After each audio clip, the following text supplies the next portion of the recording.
The final subject of the college entrance examination was comprehensive science. There were still half an hour left before the papers were to be handed in. Suddenly, sobbing came from Su Xingmiao in the aisle to the left, not loud, soft as a mosquito's hum, but it was enough to make the candidates in the front and back rows glance over. It was also enough to make the invigilator stop in his tracks and look over in our direction. I didn't even lift my eyelids, I continued, in the blank space of the physics problem, to smoothly write down the final step of the derivation. The pen tip rustled, the last period was written, the exam paper was as neat as a printed page. A sharp pain suddenly shot through the outside of my arm, a sharp metallic sensation pierced through the thin sleeve of the summer school uniform, it stabbed into the flesh. I lowered my head, a silver Parker pen, tiny diamonds were inlaid on the pen cap. At this moment, the tip of the pen was deeply embedded in my arm, beads of blood quickly seeped out, they stained a small patch of the cuff red, a vivid red, stinging the nerves. The hand holding the fountain pen, fair-skinned, slim, fingernails neatly trimmed and smooth, coated with pale pink pearlescent nail polish, the owner of the hand, Su Xingmiao, the school genius at our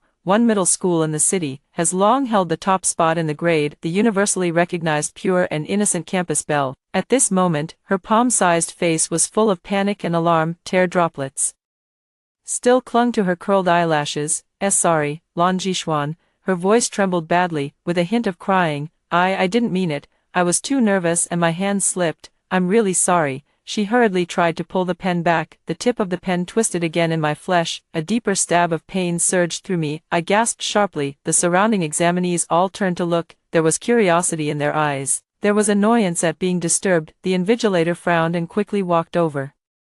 What's going on? No talking is allowed in the exam hall. Su Xingmiao looked like a startled fawn. Tears streamed down in an instant. Teacher, I'm sorry. I accidentally dropped my pen on classmate Lan. She choked back a sob. I was just too nervous. My hands wouldn't stop shaking. She raised her tear-filled face and looked at the proctor. Her face was full of guilt and helplessness. Sorry, teacher. I affected everyone. Helpless and pitiable, I watched her performance, too familiar, in my previous life. It was this pen, it was this hand, and the same, accidental, trembling and sobbing, perfectly concealed the true intent. What was on the pen tip? An odorless, colorless new type of neural inhibitor. In my previous life, it was under such interference and agonizing pain, that my mind turned completely blank. The last 3 major physics problems, which had originally been crystal clear, were erased as if by an eraser. They became blurry and indistinct. Time passed minute by minute. Cold sweat soaked through my back. Finally, my science combined exam completely fell apart. I missed out on my dream Tsinghua University. I ended up attending only an ordinary first-tier university, and Su Xingmiao, with her steady performance, she once again won the city's top science student title, in the spotlight with boundless glory. I only found out later, she needed this title, the Su group behind her, needed this halo to paper over the piece, to cover up the scandal of their family business evading taxes and illegally raising funds. A top-ranked daughter, it was the best public relations advertisement, and me, a child from an ordinary working-class family, just a minor obstacle on her way to clearing the path, an inconspicuous stumbling block. It was wiped out without a sound. The price was my life. The pen tip was still stuck in my arm. Su Xingmiao was still sobbing.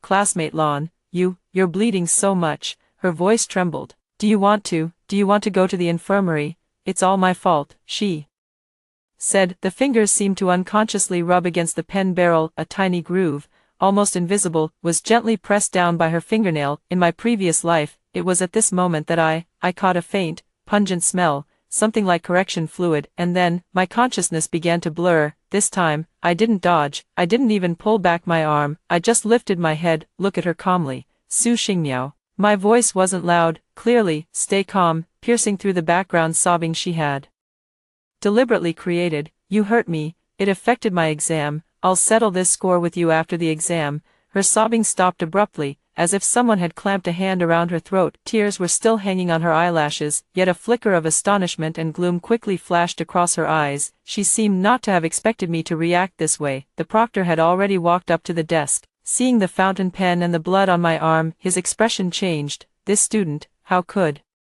you stick a pen into someone else's arm? He looked at Su Xingmiao sternly. Su Xingmiao's eyes immediately turned red again. Teacher, I didn't mean it, I was really too nervous. Nervousness is not an excuse. This is a serious disruption of the exam hall order. The proctor wore a stern expression. What's your name? What's your exam number? Sir, don't write down her name. I speak up, the voice carried a faintly weak urgency, successfully drew the attention of both the proctor and Sue. Xingmiao back, I'm fine. I tried hard to take a breath, my brows furrowed painfully. It's just that my arm hurts, and my head feels a little dizzy, maybe I was just scared. I looked at the proctor, my eyes carried a plea and a barely suppressed sense of discomfort. Teacher, could you give me some ice water, or cold water? I want to clear my head. The proctor looked at my pale face and the obvious wound on my arm, hesitated for a moment. Don't move around, he turned his head and growled at Su Xingmiao, you, sit properly right now.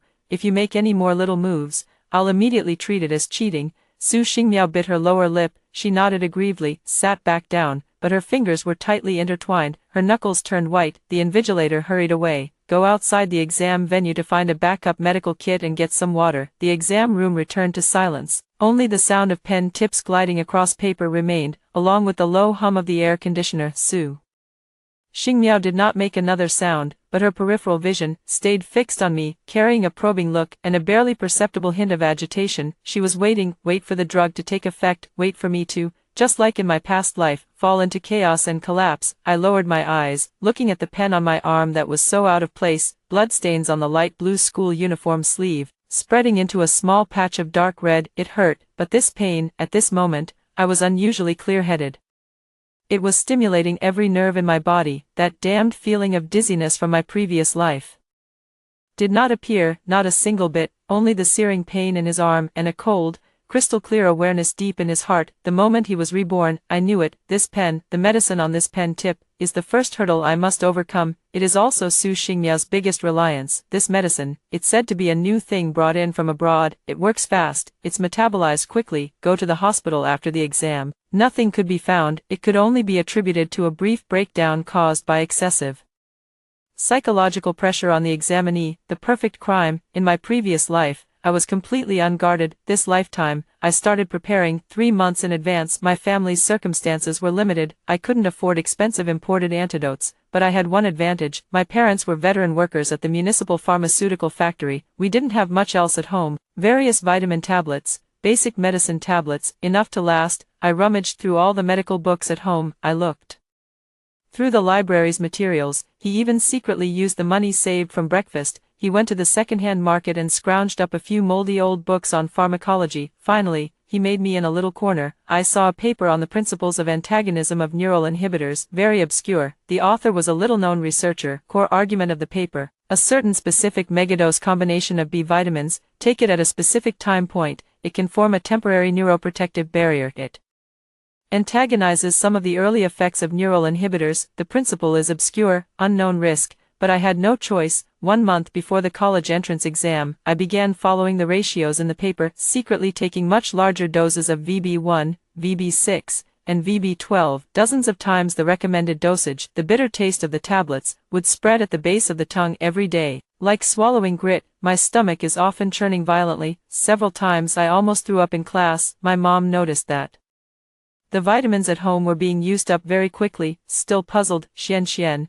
why have you been taking so many vitamins recently? Don't overdo it. All supplements/medicines have side effects. I lowered my head. She mumbled, solving problems has been too tiring, so I'm just trying to supplement my brain. She didn't think much of it. He just told me not to eat too much. To offset the side effects that a large dose of vitamins might bring, I forced myself to eat desperately, like a duck feeding machine. Even if I had no appetite, even if my stomach was already full, I still had to force it down. My weight hadn't increased much, but his face remained taut with determination, a fierce determination to burn all bridges. At this moment, in the exam hall, a stinging pain kept coming from his arm like steel needles, piercing the nerves, but my mind was incredibly clear, even clearer than usual. The complex electromagnetic field transformations in the last 3 physics problems, every bond-breaking and bond-forming step in the organic chemistry deduction problems, every genotype in the genetic map of biology, like highly polished crystal clear in my mind. The chain of logic fit together seamlessly, without the slightest obstruction. I could even spare a sliver of attention, feeling the warmth of blood slowly seeping out from my sleeve cuff, and the sound coming from Su Xingmiao's side, her breathing growing more and more agitated. She couldn't wait any longer. The proctor came back quickly, carrying a cup of ice water and a simple first aid kit. Quick, treat the wound first. he lowered his voice, he shot Su Xingmiao a reproachful glare. Su Xingmiao lowered her head, her shoulders trembled slightly, as if she were silently crying again. I took the ice water, a transparent plastic cup, water droplets had condensed on the cup wall, ice cold to the bone. Thank you, Professor. I brought the cup to my lips, didn't drink it, just took a deep breath of that icy air, with the smell of disinfectant and plastic. It shot straight to my head, and then, I used my uninjured left hand, picked up my own pen, dipped it in a little ice water. On the draft paper, he quickly wrote down 2 chemical molecular formulas. It was very slight, very sloppy, like random doodles drawn carelessly. The invigilator was busy opening the first aid kit. Take out the iodine cotton swab, didn't notice. Su Xingmiao's peripheral vision swept over, saw those 2 molecular formulas, her body stiffened almost imperceptibly, the shock in her eyes deepened. Those 2 molecular formulas, they were exactly the kind of nerve suppressant she had just been applying to the tip of her pen, and I found it in the pharmacology textbook, the core structural formula of some VB compound that may antagonize it. She was testing me. I'm also returning the favor to her, in the way she feared most. Tell her, your trump card. I revealed it, medicine. It was useless. Su Xingmiao suddenly turned her head, she stared fixedly at her exam paper, her fingers were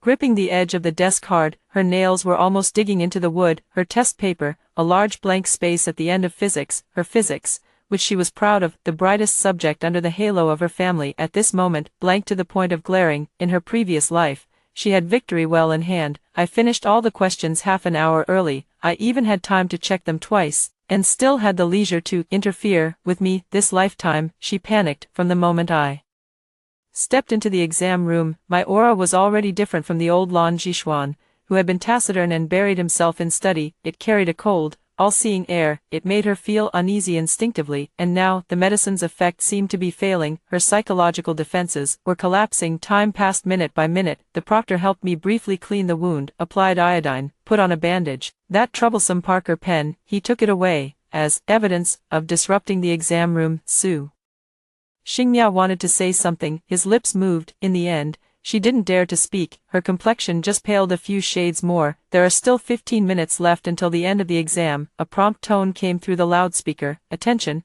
all examinees.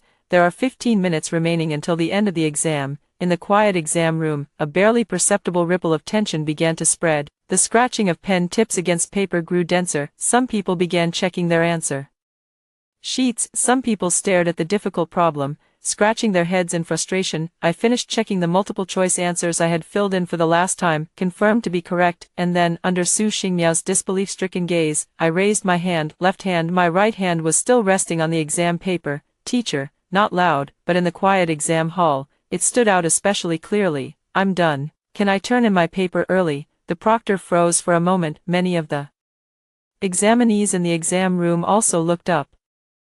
Look at me in surprise. Turn in the science comprehensive exam early, and 15 minutes early. That either means a top prodigy is absolutely certain of victory, either they were complete academic failures who had given up entirely. But who was I? Lan Zhishuan. I was the famed top science student at No. 1 high school, although usually low-key, but the strength was undeniable. The proctor hesitated for a moment, then walked over. Student, are you sure you want to hand in your paper early? There's still time to check it over. I nodded. Sure, I've already checked everything. My voice was steady, my expression was calm, not the slightest bit flustered. The proctor looked at my answer sheet. The bubbles were filled in neatly. The exam paper was unbelievably tidy. The derivation of the physics problem was clear. The chemical equation balancing was precise. The genetic map in biology was clearly labeled. He nodded. All right. Put away your exam paper and answer sheet, and leave the exam room quietly. Thank you, Professor. I started packing up my stationery, pencil, eraser, ruler, exactly the same. He put them into the transparent pencil case in an orderly manner. His movements were neither fast nor slow, they carried a composed sense of ritual. Su Xingmiao stared at me intently. Her gaze was like a poison-tipped needle. The physics exam paper in front of her, the final 20-point big question. It was still completely blank. Her hand holding the pen was shaking. His face was as pale as a sheet of paper. Her lips were bitten so hard they were almost bleeding. I zipped up the pencil case, stood up, the chair legs scraped against the floor, a faint sound was made. The eyes of the entire exam hall, all focused on me, envy, curiosity, doubt. My gaze remained straight ahead, unwavering, picked up the pencil case, glanced one last time at the admission ticket pasted in the corner of the desk, Lan Zhishuan, exam number, and then, turn around, back straight, under the gaze of countless eyes, he calmly walked out of the exam hall. Sunlight filtered through the tall glass windows of the corridor, pouring down without any obstruction, covering the entire empty hallway, dazzling, scorching, with the sweltering heat unique to midsummer, as if the air itself were about to boil. I stood on the sun-baked, scorching tile floor, narrowing my eyes slightly, adjusting to the sudden blast of bright light. The area covered by the bandage on my arm was still throbbing faintly, but this bit of pain was insignificant at the moment. It was as if something in my chest was burning. It wasn't anger, not ecstasy, it was something cold, scorching hot. Magma called, one more time, surging through the blood vessels. The corridor was quiet, only the cicadas on the distant trees. Heartrending. I walked to the water dispenser at the end of the hallway. I took out my plastic cup. I poured myself a cup of warm water. The cold water slid down my parched throat, taking away the last trace of stifling dullness in the exam hall. Footsteps sounded from behind, very softly, with a hint of hesitation. I put down my glass, didn't look back, knowing who it was. Lan Jishuan, Guyubai's voice. It carried the crispness unique to a young man, and there was a barely perceptible hint of curiosity. He was in the same exam room as me, sitting in the last row, the true academic god of no. One high school, rarely seen all year round. One competition award so often his hands are practically full. It is said that he has already been pre-admitted to the Tsinghua University youth class. For him, the college entrance examination is just a formality. He also turned in his paper early just now, a few minutes earlier than me. I turned around, looking at him. He is very tall, his figure is upright and straight. He is wearing a simple white t-shirt and black sweatpants. He stands in the blazing sunlight. The broken hair on his forehead was slightly damp with sweat. His eyes were clean, like a clear mountain spring, and at this moment, he was looking at me with pure curiosity. Your arm, is it okay? He pointed at the conspicuous bandage on my arm. It's nothing, I said in a flat tone, just a superficial injury. He nodded, his gaze fell on my face. He seemed to be trying to find something from my expression. Just now, Su Xingmiao she, he chose his words carefully, she seems a little off. She's been looking at you the whole time. You also seem a little different now.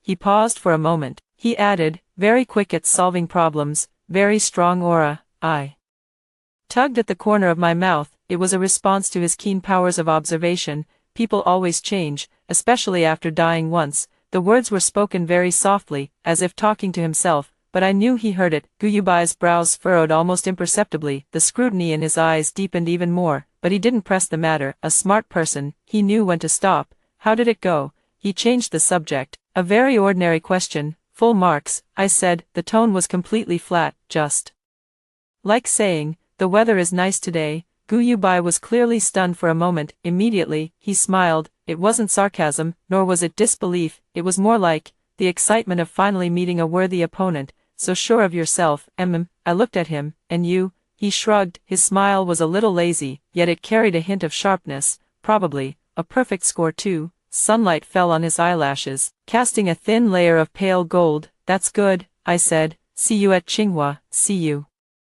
at Tsinghua. He extends his hand, distinct knuckles, clean and slender. I extended my left hand, the one that wasn't injured, gently held it once. A fleeting contact. His hand was warm. It had a thin layer of callus, traces left by years of holding a pen. Let's go, I said. See you when the exams are over and we've estimated our scores. Guyubai nodded. See you at the score estimate. I turn around. He walked toward the stairwell. He did not look back, but I could feel it. His gaze remained fixed on my back, warm with emotion. Not until I walked down the stairs. At the corner, the line of sight was cut off. In the shadow of the stairwell, the temperature suddenly dropped, in stark contrast to the bright sunshine upstairs. Just as I had gone down 2 steps, at the corner below, a boy wearing a black t-shirt with a buzz cut suddenly darted out, like a venomous snake that had been lurking for a long time, blocked my way. Chen Hao, one of Su Xingmiao's loyal lackeys. His family runs a shabby little auto repair shop. By currying favor with the Su family, he barely managed to get his son into No. 1 middle school. His grades were a complete mess. He was, however, quite skilled at fighting. At this moment, a half-burned-out cigarette dangled from his mouth. He lounged casually against the wall. The slanted-eyed man looked me up and down with ill intent. Well, isn't this the top student from Lan University? Finished your paper already? He deliberately raised his voice. His tone was thick with roguishness and mockery. Did you bomb it? Were the questions too hard?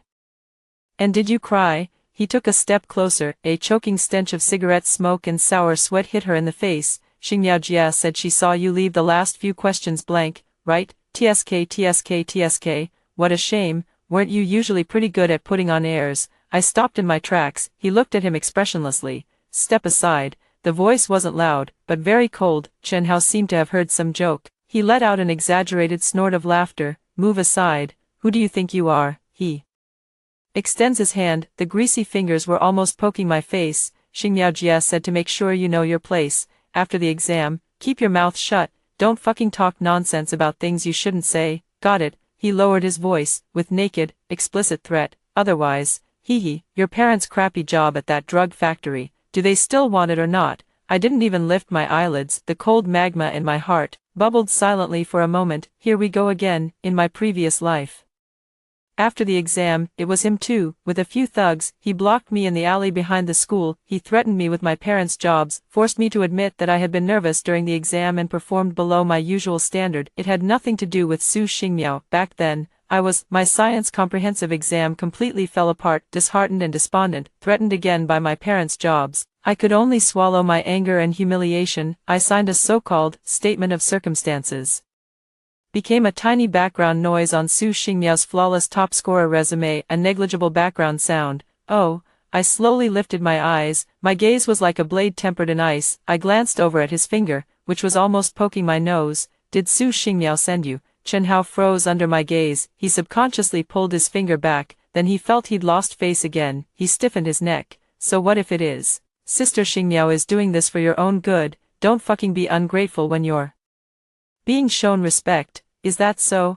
I tugged at the corner of my mouth. A smile curled at the corners of his lips, utterly devoid of warmth. Did she tell you that? I stepped forward. I wasn't as tall as him, but my aura suddenly rose, like a sharp blade drawn from its sheath. Its cold gleam was intimidating. Today, this pen, whatever is on the tip of this pen, and those messy little issues with the Su family. I spoke each word slowly and deliberately. The voice echoed clearly through the empty stairwell. Me, all, written down, here, those were the last few words, light as a sigh. It struck Chen Hao's ears. It was like a thunderclap. His expression changed instantly, from arrogant and unruly, to uncertain suspicion. There was also a trace of panic at having his true colors exposed. You, what the fuck are you talking nonsense about? His voice was a little weak, all bark and no bite. What pen? What nonsense? I'm warning you not to talk nonsense. I couldn't be bothered to keep watching his performance. I simply walked around him. My shoulder slammed hard into his stiff arm. It sent him staggering. His back slammed hard against the cold wall. Hiss. He cried out in pain. Before the curse could even leave his mouth, I had already walked down the stairs. Only his straight back was left behind. Tell Su Xingmiao. My voice drifted up from below, without a trace of emotion. Wash your neck clean. Just wait. He walked out of the teaching building. A wave of heat came rolling in, carrying a wall of sound, surging toward me. Outside the caution tape, a dense crowd of anxious parents waiting, holding umbrellas, holding water, stretching her neck to search for her own child among the moving crowd of heads. Noisy, sweltering, the air was thick with a mix of sweat, sunscreen, and food. Xian, over here, daughter. A familiar voice cut through the noise. It was urgent, breathless. I followed the sound and looked over. My dad, Lan Jianjun, was struggling to squeeze into the very front of the crowd. His blue work uniform, washed so many times it had turned white, stood out all the more in the colorful crowd of parents. Sweat trickled down the short-cropped stubble of his hair. His bronzed cheeks were sunburned red. In his hand, he tightly clutched a bottle of ice water, chilled so cold that it was covered in droplets, and a box of sliced watermelon, bright red melon flesh, packed in a disposable lunchbox. The lid was open a crack, afraid it would spoil if kept sealed. My mom, Li Xiuying, her thin little body was almost swallowed up. She struggled to stand on tiptoe, one hand gripping the iron railing, waving desperately at me with one hand. Her face was covered in sweat, mixed with nervousness and anticipation. Xian, are you done with the exam? Are you tired? Come over here quickly. My nose suddenly stung with a wave of emotion. In my previous life, I came out after finishing the science comprehensive exam. I was dazed and distraught. My face was as pale as a ghost. The spot on my arm where the pen had stabbed me ached faintly. My mind was in a complete fog, facing their eager gazes. I didn't even have the strength to force out a smile. I only said, I flunked the exam, and then, in the instant their eyes dimmed with disappointment yet still tried hard to comfort me. Routed in defeat, in the end, I was threatened by Chen Hao and signed that humiliating statement. It was the last straw that broke my back. Those days, the air in the house was frozen. My parents remained silent. They didn't dare mention grades in front of me. I didn't dare talk about the future. I just worked even harder overtime at the factory. My dad's old back muscle strain flared up again. The pain was so bad he couldn't even straighten his back. You even hid it from me and went to carry raw material barrels. My mom was in the quality inspection workshop. Her eyes were red from exhaustion. All just to earn that little bit more overtime pay. I wanted to repeat a year to save money for me later. I didn't repeat a year. I just enrolled in an ordinary university, with shackles on, carrying a burden of guilt, living in a daze, until their factory laid off workers because of poor performance. Both my parents were laid off, and the Su family's pharmaceutical company relied on the government support and bank loans brought by Su Xingmiao's top scholar Halo. It kept growing bigger and bigger. It merged several small factories in the city, including the place where my parents worked for their entire lives. My parents, too honest, down-to-earth old workers, in the end, in one of the dirtiest and most exhausting workshops under the Su group, they earned a meager salary, enduring harsh management, squeezing out the last bit of strength, just to save up a little money for me to settle down in the big city, and me, until much later. It was only by chance once, I overheard an employee of the Su group boasting while drunk, and learned that in the college entrance exam venue, that pen, that carefully planned accident, and the enormous shadow behind the Su family. At that moment, all the clues, all the humiliation, all the sacrifices, connected into a blood-red line, strangling my life into suffocation. Now, this blood-red line was clenched in my hand. I took a deep breath. I forced down the scorching heat surging in my eyes. I put on an easy smile, toward those two pairs of eyes searching anxiously, striding forward. Dad, Mom, my voice was clear and bright. It cut through the crowd. They whipped their heads around, seeing the bright smile on my face, and that straight backed posture. Both of them froze for a moment. Immediately, a huge surge of joy and an unbelievable pleasant surprise swallowed them up in an instant. Hey, girl, over here. My dad's voice rose several notches. He kept waving his hand. My mom's eyes instantly turned red. She nodded vigorously, over and over. She kept saying, "It's good that you're out. It's good that you're out." I pushed through the crowd, ran up to them. My dad immediately stuffed the ice water into my hand. "Quick, take it and cool off." The water droplets on the bottle wet my palm. Cold, refreshing, thirsty. Right, hurry and have a sip of water. This damn weather is so hot. My mom, meanwhile, hurriedly opened the lunchbox lid. She picked up the biggest, reddest piece of watermelon with a toothpick. She brought it to my mouth. "Have a bite of watermelon first. Cool off a little. It's sweet." Her fingers were trembling with nervousness and excitement. Trembling slightly, I took the watermelon. I took a big bite. The icy juice burst in my mouth, incredibly sweet. It drove away the last trace of thirst in my throat. "Sweet, so sweet," I said with a smile. His eyes curved into crescents. "How did it go, daughter?" My dad rubbed his hands together. He asked cautiously. His eyes carried nervous anticipation. I was also afraid of putting pressure on me. "Not bad." I swallowed the watermelon. The tone was relaxed. "I've finished everything. Feels like it should be pretty good." As soon as these words were spoken, my dad's eyes lit up instantly, like two little light bulbs had been switched on. "Good, good, as long as it's done, it's good. Pretty good is good." He was so excited that he was a little incoherent. He gave me a hard slap on the shoulder, then he was afraid he might have hurt me. He quickly withdrew his hand. Hee. She laughed non-stop. My mom was even moved to tears. Wiping away her tears, she picked up another piece of watermelon. "That's good. That's good. Hurry, have another piece. There's plenty more." The other parents around them cast envious looks. Some were acquaintances. They greeted each other with a smile. "Old Lon, your daughter did pretty well on the exam. Look how happy she is." "Yeah, your daughter looks so full of energy. She must have done well." My dad straightened his back. A broad smile spread across his face. My mom was also smiling shyly. Her eyes were full of light, looking at their smiles at this moment, pure, satisfied, filled with the simplest pride and hope for her daughter. That patch of cold magma deep in his heart seemed to have melted away a corner under that smile. A warm current welled up, but more than that, it was something even firmer and colder. This smile, this hope. I was mercilessly crushed in my last life, this lifetime. No one is ever touching it again. On the night the college entrance exam ended, the class group chat exploded. Answers of all kinds were flying everywhere, comparing answers, groaning in anguish, humble bragging. It was as lively as the new year. I opened the group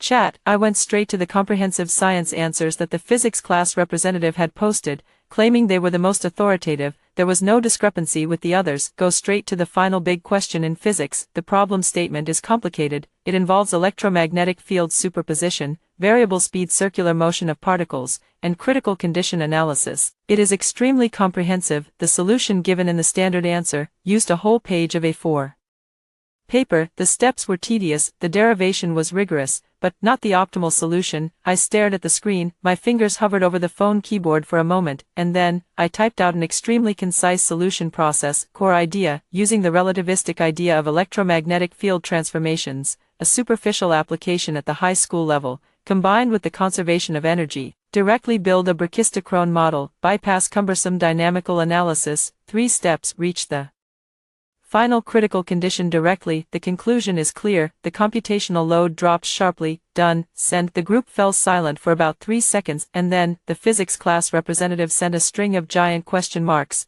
Blue Ji Xian, classmate, what kind of solution is this? How did you skip to this step? I completely don't get it. Relativity. High school physics competitions barely even test this, right? This model, oh my god, you can build it like this, immediately. A few top physics students also chimed in. Whoa, this line of thinking, genius, bow down to the master. This solution is way simpler than the official answer, and it feels even more fundamental. Lan Jishuan, you've been hiding your true abilities pretty well. At this level, the physics department at Tsinghua is basically in the bag, right? Wait, this solution somehow looks familiar. Wasn't there a similar approach in one of the internal discussion problems for last year's physics Olympiad? National training team. The group chat was instantly flooded with amazement and admiration. I closed the group chat. I didn't look again. The private message notification kept ringing non-stop. Click. It was Gu Yubai. The profile picture was a pure black nebula. The message was brief. Beautiful solution. Have you done physics competitions too? I replied, no, I haven't. Reads a wide range of books. There was silence for a few seconds over there. Sent over a photo. It was a photo of a sheet of draft paper. On it were also written the solution steps to a problem. It was also that final physics problem. His solution was different from mine. He took a different approach, uses the ingenious mapping of complex functions in the synthesis of simple harmonic motion, transforms complex multiprocess motion into a problem of combining rotating vectors on the complex plane. Equally concise, equally elegant, even, with a hint of mathematical artistry. The final critical condition obtained, exactly the same as mine. He sent a line of text. Different paths lead to the same destination. Department of Physics, Tsinghua University. I'll be waiting for you. I look at the screen, the corners of his lips curved slightly. Okay. The phone vibrated again. An unknown number. Text message. Lan Jishuan. Who do you think you are? How dare you show off in the group? Just wait and see. You'll have your time to cry. No signature. But it was obvious who it was even without thinking. Su Xingmiao, or rather, it was the dog she had ordered around. I sneered coldly. Deleted outright, blocked, cry. I cried enough in my past life. This lifetime, you're the ones who should be crying. A week later, college entrance exam score checking day, midnight. The network was extremely congested. The score checking system had crashed. Countless examinees and parents were huddled around their computers and phones. I anxiously refreshed the page. The old computer in my house, which had been used for nearly 10 years, the fan was buzzing loudly. It seemed like it was about to fall apart. The screen was stuck at the score-checking portal, spinning in circles. My parents sat nervously on the small stools behind me, holding my breath. Their eyes were fixed tightly on the screen. My mom put her palms together. Her lips moved silently, mumbling something. My dad was holding an unlit cigarette in his hand. His fingers rubbed the cigarette absent-mindedly. The room was filled with silent tension. My phone vibrated once. In the class group chat, someone screamed, "Ah, it's out. I found it." How much? How much? Holy crap. God Gu Yubai, 732 points, first in the province. Academic God, awesome. The group chat instantly exploded. 732, is he even human? What's the score in science? 295, full marks in physics, full marks in chemistry, 95 in biology. He's not human. I'm on my knees. Bring tea to God Gu. God Gu. Has Tsinghua's admissions office phone been blown up? Immediately, someone else shouted. Su Xingmiao also got her score, 711 points. That's really high too. Wow. Goddess Su is amazing. She's definitely in the top 3 in the city, right? Wait, what was her science score? 288. What about physics? Physics, 98. Chemistry 99. Biology 91, 98, lost 2 points on the last big question, what a pity, that's still insanely high, Goddess Sue is awesome. The group chat was full of praise. Su Xingmiao's best friend promptly posted a screenshot. Su Xingmiao's report card, total score, 711, Chinese, 135, Math, 148, English, 145, Science, 283, Physics 98, Chemistry 99. Biology 86. What followed was a string of congratulations and admiration. Congratulations, Xing Miao, the goddess is amazing, the city top scorer is definitely hers, right? Besides God Gu, you're the highest. What about Lan Jishuan? At Lan Jishuan come out, what score did you get? Yeah, Lan Jishuan, your solution in the group chat that day was amazing, so your score must be pretty high, right? Come on out and reveal your score. At Lan Jishuan, stop lurking, science exam god, my name was repeatedly mentioned. My parents also saw the messages in the group chat. My dad leaned over, his voice was a little hoarse. Xian, that Su Xingmiao, got 711, and still only ranked 3rd, Gu Yubai got 732, he really is incredible. His tone carried genuine admiration and a trace of barely perceptible concern. After all, the kind that Gu Yubai had, an existence that was out of reach, and Su Xingmiao's 711, for an ordinary family, it is also out of reach. My mom nervously grabbed my hand. My palms were covered in sweat. Xian, don't rush, let's check slowly. However much you can score is however much you can score. Mom and Dad will be happy. At that moment, the computer screen flickered suddenly. That damn blue circle finally disappeared. Query page popped up. Name, Lan Jishuan. Admission ticket number, Chinese, 147, Mathematics, 150, English, 149, Science Comprehensive, 300, total score, 746. Small text at the bottom, provincial ranking, 1. The room fell into complete silence, only the hum of the old computer fan, and the cigarette in my dad's hand, a faint sound as it hit the floor. Click. My mom's mouth fell open, her eyes widened round, she stared fixedly at the numbers on the screen, as if wanting to etch it into his pupils. My dad stiffly bent down, to pick up that cigarette. His movements were as slow motion, his fingers were trembling badly. It took 2 tries before he managed to pick it up. He straightened up, his gaze fell back on the screen, a hoarse sound came from his throat, as if something were stuck in it. 746. It was as if he had used up all his strength. He finally managed to squeeze out those few words. His voice was hoarse, it cracked. My mom finally found her voice again, with a hint of crying. He suddenly pulled me into a tight embrace. Xian, my Xian, 746. A perfect score is only 750, my daughter. She was incoherent, tears poured out like a burst dam, pouring down in torrents, scalding hot, landed on my neck. My dad also reacted, his eyes turned red. Instantly, he wiped his face hard. I wanted to laugh, but the corners of my mouth kept pulling downward uncontrollably. Finally, it turned into a twisted expression that was both crying and laughing. He suddenly slapped his own thigh hard. Good, great, 746, provincial top scorer. My daughter is the provincial top scorer. His voice was loud and resonant, it made the window glass buzz. It carried a kind of exultant joy, as if he had finally held his head high. The old Lan family's ancestral grave is smoking green, it's smoking green. He was so excited he spun around in place, waving hands and stomping feet. Like a child, my mom held me in her arms, crying so hard I couldn't speak. She just kept patting my back. I leaned in my mother's arms, feeling her body trembling with excitement, and my father's unrestrained joy. My eyes grew hot, the cold magma in my heart was finally melted completely by this scorching joy and tears. A warm current surged through every limb and bone. At that moment, my phone, without any warning, started vibrating wildly, one after another, unfamiliar numbers, like a rising tide. Call alerts kept flashing on the screen. The Tsinghua University Admissions Office, Peking University Admissions Office, Fudan University, Shanghai Jiao Tong University, University of Science and Technology, the names of all the top universities, frenziedly flickering across the screen, accompanied by a buzzing hum. I picked up my phone, the screen's light reflected on their faces, before I could even choose which one to answer. The landline at home also suddenly rang out, the piercing ringtone cut through the joyful excitement in the house. My dad rushed over in a single stride and picked it up. Hello, hi, who is this? His voice was still trembling with excitement. The next second, his expression became incredibly vivid, mouth opened wide again. Tsinghua Admissions Office. Hello, yes, I'm Lan Jishuan's father.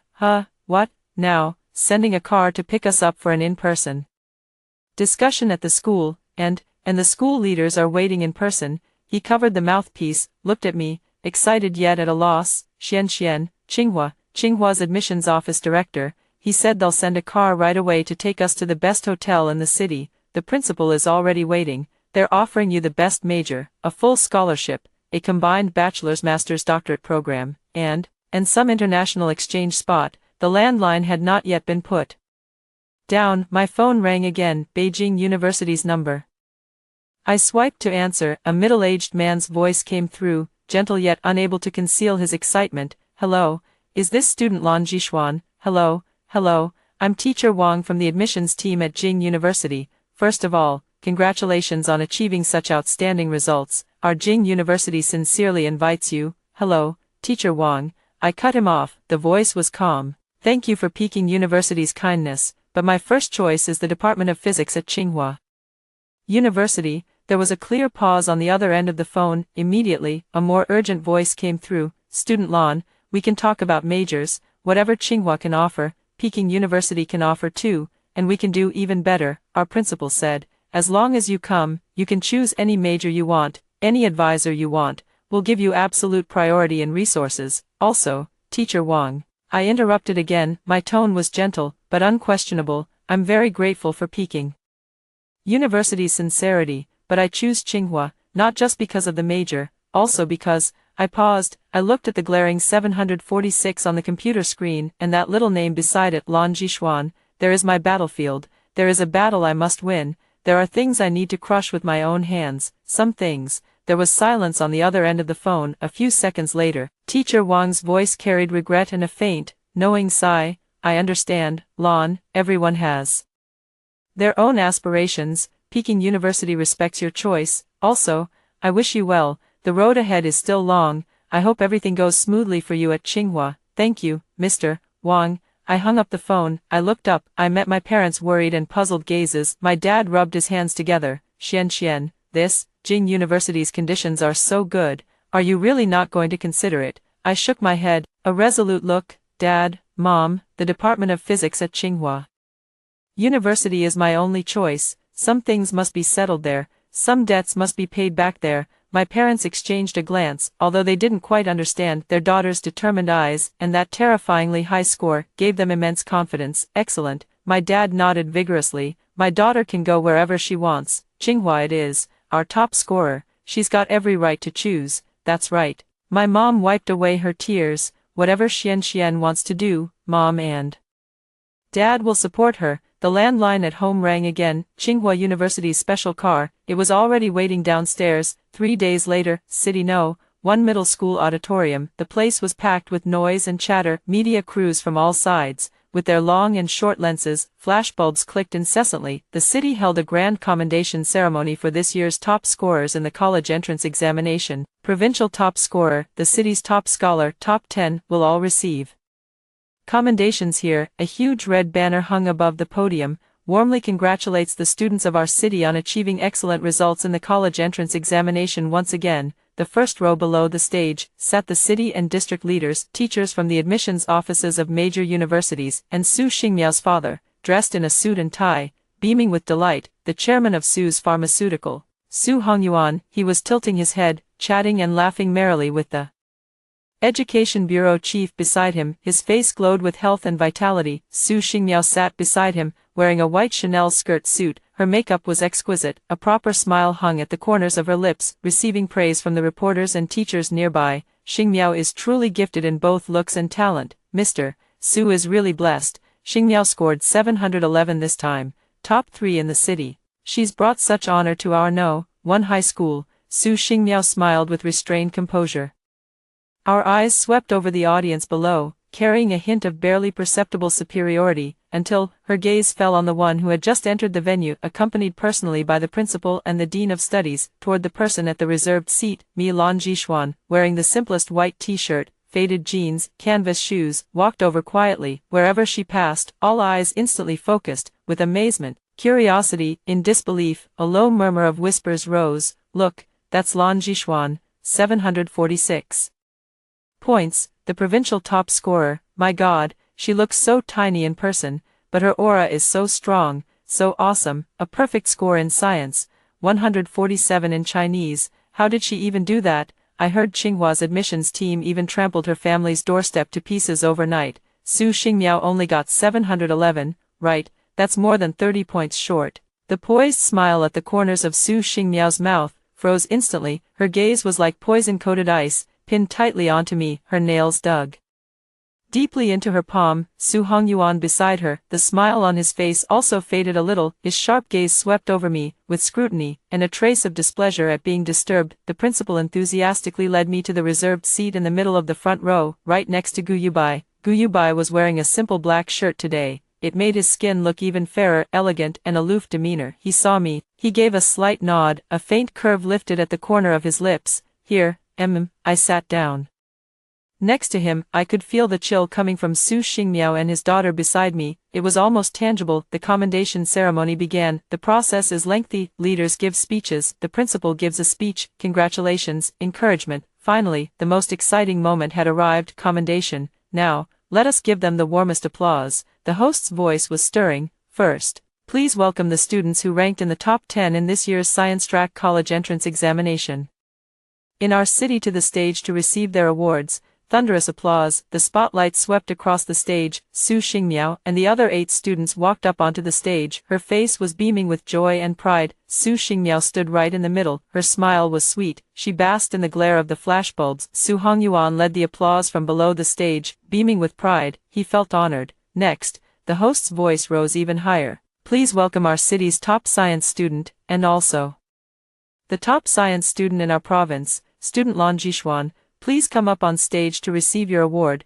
Also invited up is our province's second-place science student, student Gu Yubai. The applause and gasps almost lifted the roof off. I stood up, under countless scorching gazes. He calmly walked onto the stage. Gu Yubai walked beside me. His steps were composed. The spotlight followed us. Below the stage, the smile on Su Hongyuan's face completely disappeared. He looked expressionlessly at the stage. His gaze was gloomy. Su Xingmiao stood on the award podium, watching Gu Yubai and me walk toward the higher chairman's platform. The smile on her face could no longer hold it together. The corners of his mouth were stiffly turned downward. His eyes were filled with humiliation and unwillingness. I walked to the center of the podium. A huge, provincial top scorer trophy, gleaming gold. Next to it is the city top scorer trophy, a little smaller, but equally dazzling. The city's top leader personally handed the 2 trophies to me and Gu Yubai respectively. Congratulations, classmate Lan Jishuan, classmate Gu Yubai, you are the pride of our entire city and province. The leader gripped my hand firmly, beaming with a full smile. The flash was flashing wildly. Record this moment. Below the stage, Su Hongyuan's position, empty. Only Su Xingmiao remained, standing alone on the podium, pale-faced. Her eyes were hollow, like an abandoned puppet. The commendation ceremony ended. The media Candace session began. Reporters from all sides rushed forward. Most of the questions focused on Gu Yubai and me, Lan Jishuan, student, as the unprecedented scorer of 746 points. Your perfect science score is especially eye-catching. Do you have any unique study methods you can share? Gu Yubai, student, your 732 points are just as astonishing. Physics was also a perfect score. Do the 2 academic gods have anything you'd like to say to your juniors? The atmosphere was warm and friendly until a man reporter wearing a gray suit, with gold-rimmed glasses. He looked refined and cultured, and stood up. He took the microphone, with a professional smile on his face. She looked at me. Hello, Lan Jishuan, I'm a reporter from Education Frontline. First of all, congratulations on achieving such brilliant results. He changed the subject, but recently, we've also heard some different voices. His voice came through the loudspeaker. It spread clearly throughout the entire auditorium. Someone claiming to be an insider at the exam venue leaked information, saying that at the scene of the college entrance examination's comprehensive science test, looks like something unexpected happened. He deliberately emphasized the word unexpected. His sharp gaze turned toward me, then he casually glanced at Su Xingmiao, whose face had gone deathly pale in the audience. It was reported that the classmate sitting next to you at the time, Su Xingmiao, seemed to have accidentally dropped a fountain pen on you because of excessive nervousness, even causing a minor injury. It is said that the proctor may also have stepped in to handle the situation. May I ask, did this accident interfere with your state of mind at the time? If there had been no such accident,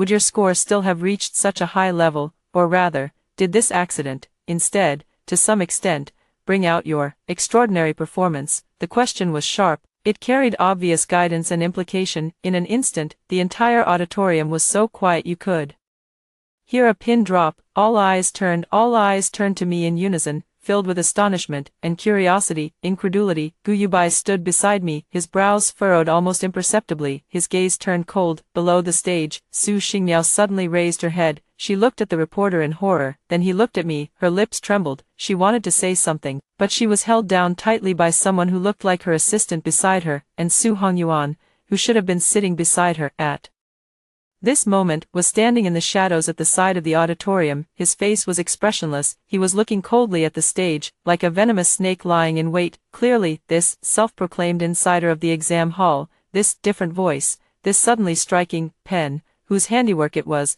self-evident. The spotlight shone on my face, somewhat glaring. Countless pairs of eyes were fixed on me, waiting for my answer, an angry rebuttal. Was it a tearful complaint, or skirting around the issue? I looked at the journalist with gold-rimmed glasses. There was no trace of emotion on my face, even a faint smile curved the corners of his lips. A very faint smile appeared on his face. Sir, the reporter, my voice came through the microphone, spread calmly throughout the venue. First of all, thank you for your concern. As for that small incident in the science comprehensive exam room during the college entrance examination, I paused. Her gaze swept over Su Xingmiao below the stage, whose face was as pale as paper and who looked as if she might collapse at any moment. A glance swept over Su Hongyuan, whose gaze in the shadows was vicious and sinister. In the end, it fell back on that reporter's face, clear, powerful. He spoke word by word. Dropping the fountain pen and injuring the arm was indeed an accident, but its impact on my exam state. I raised my right hand. On my arm, the spot where the pen tip had pricked me, there was also a small,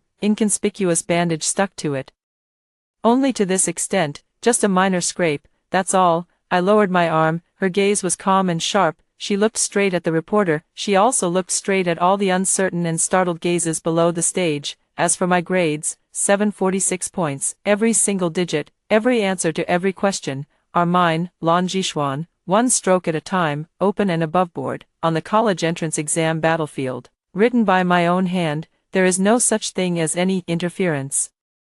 There is also no need for any stimulation, such as strength, that's all. As the words fell, the entire venue fell into dead silence. A few seconds later, thunderous applause erupted in an instant, overwhelming like a mighty tidal wave. It almost lifted the entire roof of the auditorium. That reporter with gold-rimmed glasses, under the piercing force of my gaze, his face flushed red, then turned pale. Finally, amid the contemptuous looks of the surrounding peers and thunderous applause, he sat down in embarrassment. He no longer dared to raise his head. Gu Yubai turned his head, looking at me. At the bottom of his eyes, a bright light flashed. He gently clapped his hands, once more, resolute, forceful. Below the stage, in the shadows, Su Hongyuan's face darkened completely. It seemed to be covered in a layer of frost. He stared at me fixedly. Her gaze was so venomous it seemed ready to devour someone alive. He turned around. He left the auditorium without a sound. His back was stiff, with a kind of desperate madness. Su Xingmiao slumped in the chair. Her face was drained of color, her eyes were hollow. It was as if all the strength had been drained from me. The commendation ceremony came to an end. The crowd dispersed. The principal and the teachers gathered around me, warmly congratulating them. The reporters still wanted to crowd in for interviews. They were all politely but firmly blocked by the teachers from Tsinghua University's admissions team. Student Lan needs to rest now. Thank you all for your concern. I was escorted out of the auditorium. Just as I reached the entrance, a man in a black suit, wearing sunglasses, a tall man who looked like a bodyguard, silently blocked the way. Miss Lan, his voice was flat, completely flat. Chairman Su would like to speak with you privately. The head of Tsinghua University's admissions team, a professor surnamed Li, stepped forward immediately. Stand in front of me. His expression was serious. Sorry. Classmate Lan is the most important student at our Tsinghua University. We are responsible for her schedule and safety. If Chairman Su has anything to say, please make an appointment through official channels. The bodyguard didn't move at all, like a wall. His gaze passed over Professor Li, and looked straight at me. President Su said it was a matter of great importance. It would only take Miss Lan a few minutes. His tone carried an unmistakable pressure that brooked no refusal. It concerns Miss Lan's parents' jobs, and, he paused slightly. He lowered his voice, carrying a threat, Miss Lan's own future. I gently moved aside Professor Lee, who was standing in front of me. I smiled reassuringly at him. Teacher Lee, it's fine.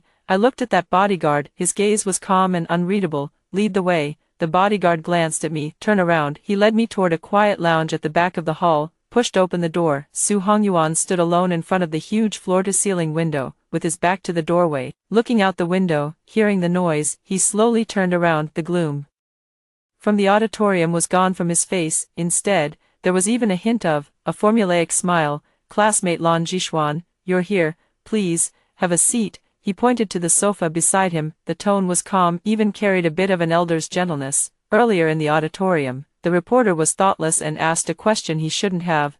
I apologize to you on his behalf. I hope it didn't affect your mood. I sat down across from him. Her back was straight, didn't touch the tea on the table. Chairman Su, what do you need from me? Cut straight to the chase, too lazy to waste words. The smile on Su Hongyuan's face faded a little. He walked over and sat down on the sofa opposite me. He clasped his hands together and rested them on his knees. His body leaned slightly forward, with her usual, condescending negotiating posture. Classmate Lan, let's cut to the chase. What happened at the college entrance exam venue was a misunderstanding. Xingmiao has been spoiled by me since she was little, and she's timid and easily gets nervous. What happened that day was purely an accident. He watched my expression, seeing that I had no reaction. He continued, the injuries you sustained, our Su family will take full responsibility to the end, the best medical care, the best nursing, and will make sure not to leave even the slightest scar. Additionally, he abruptly changed the subject.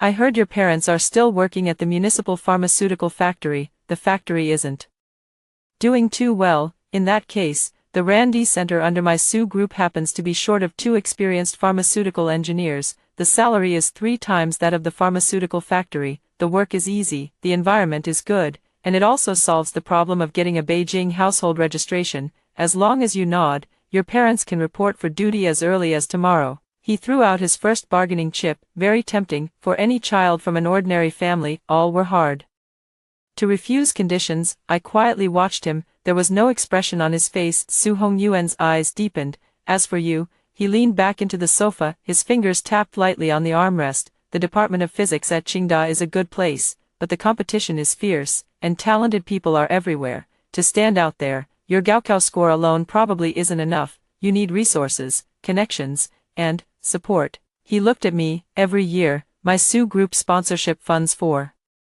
Qingda's basic disciplines amount to 8 figures. I can establish a special scholarship named after you. Amount. He paused for a moment. Name your price. I can also introduce you to the most prestigious mentor's laboratory, a ticket to top international conferences, a paved path for your future academic career. These, Qingda official, may not be able to give you, but I, Su Hongyuan, all right. He threw out a second bargaining chip, heavier, more enticing, enough to make the vast majority of geniuses tempted. He looked at me. His gaze was resolute. It was as if he were waiting for prey to fall into the net. In his view, a top scholar from a poor family, faced with such a blatant temptation and a golden path laid out before him, there was no reason to refuse. I remained silent for a moment, and then, looking at him, suddenly, laughed. It was not a cold smile, it was not a sneer, rather, it was a smile that was, almost compassionate. Mr. Su, my voice was soft. It was like a cold stone thrown into a still lake. You just said,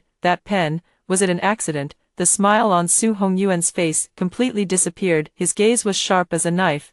What do you mean? I slowly let my smile fade. That Parker pen, diamond-studded cap, custom-made. Inside the pen tip, there is a miniature pressure triggering device. When the pen tip is subjected to pressure impact at a specific angle, for example, I raised my hand and pointed to the spot on my arm where the bandage was stuck into the flesh. That device will activate, releasing the neural suppressor aerosol stored in the pen barrel, codenamed S7, colorless, tasteless. After inhalation, it will cause temporary mental confusion, reduced logical ability. The effect lasts for about 1 hour. After metabolism, no trace remains in the body. Every time I said a sentence, Su Hongyuan's face turned paler with each passing second. The fingers resting on the armrest turned white at the joints from the force he was exerting and trembled slightly. This drug was developed by an underground laboratory overseas, has not yet been made public, the channels through which it has entered the country. I paused, looking at his suddenly constricted pupils,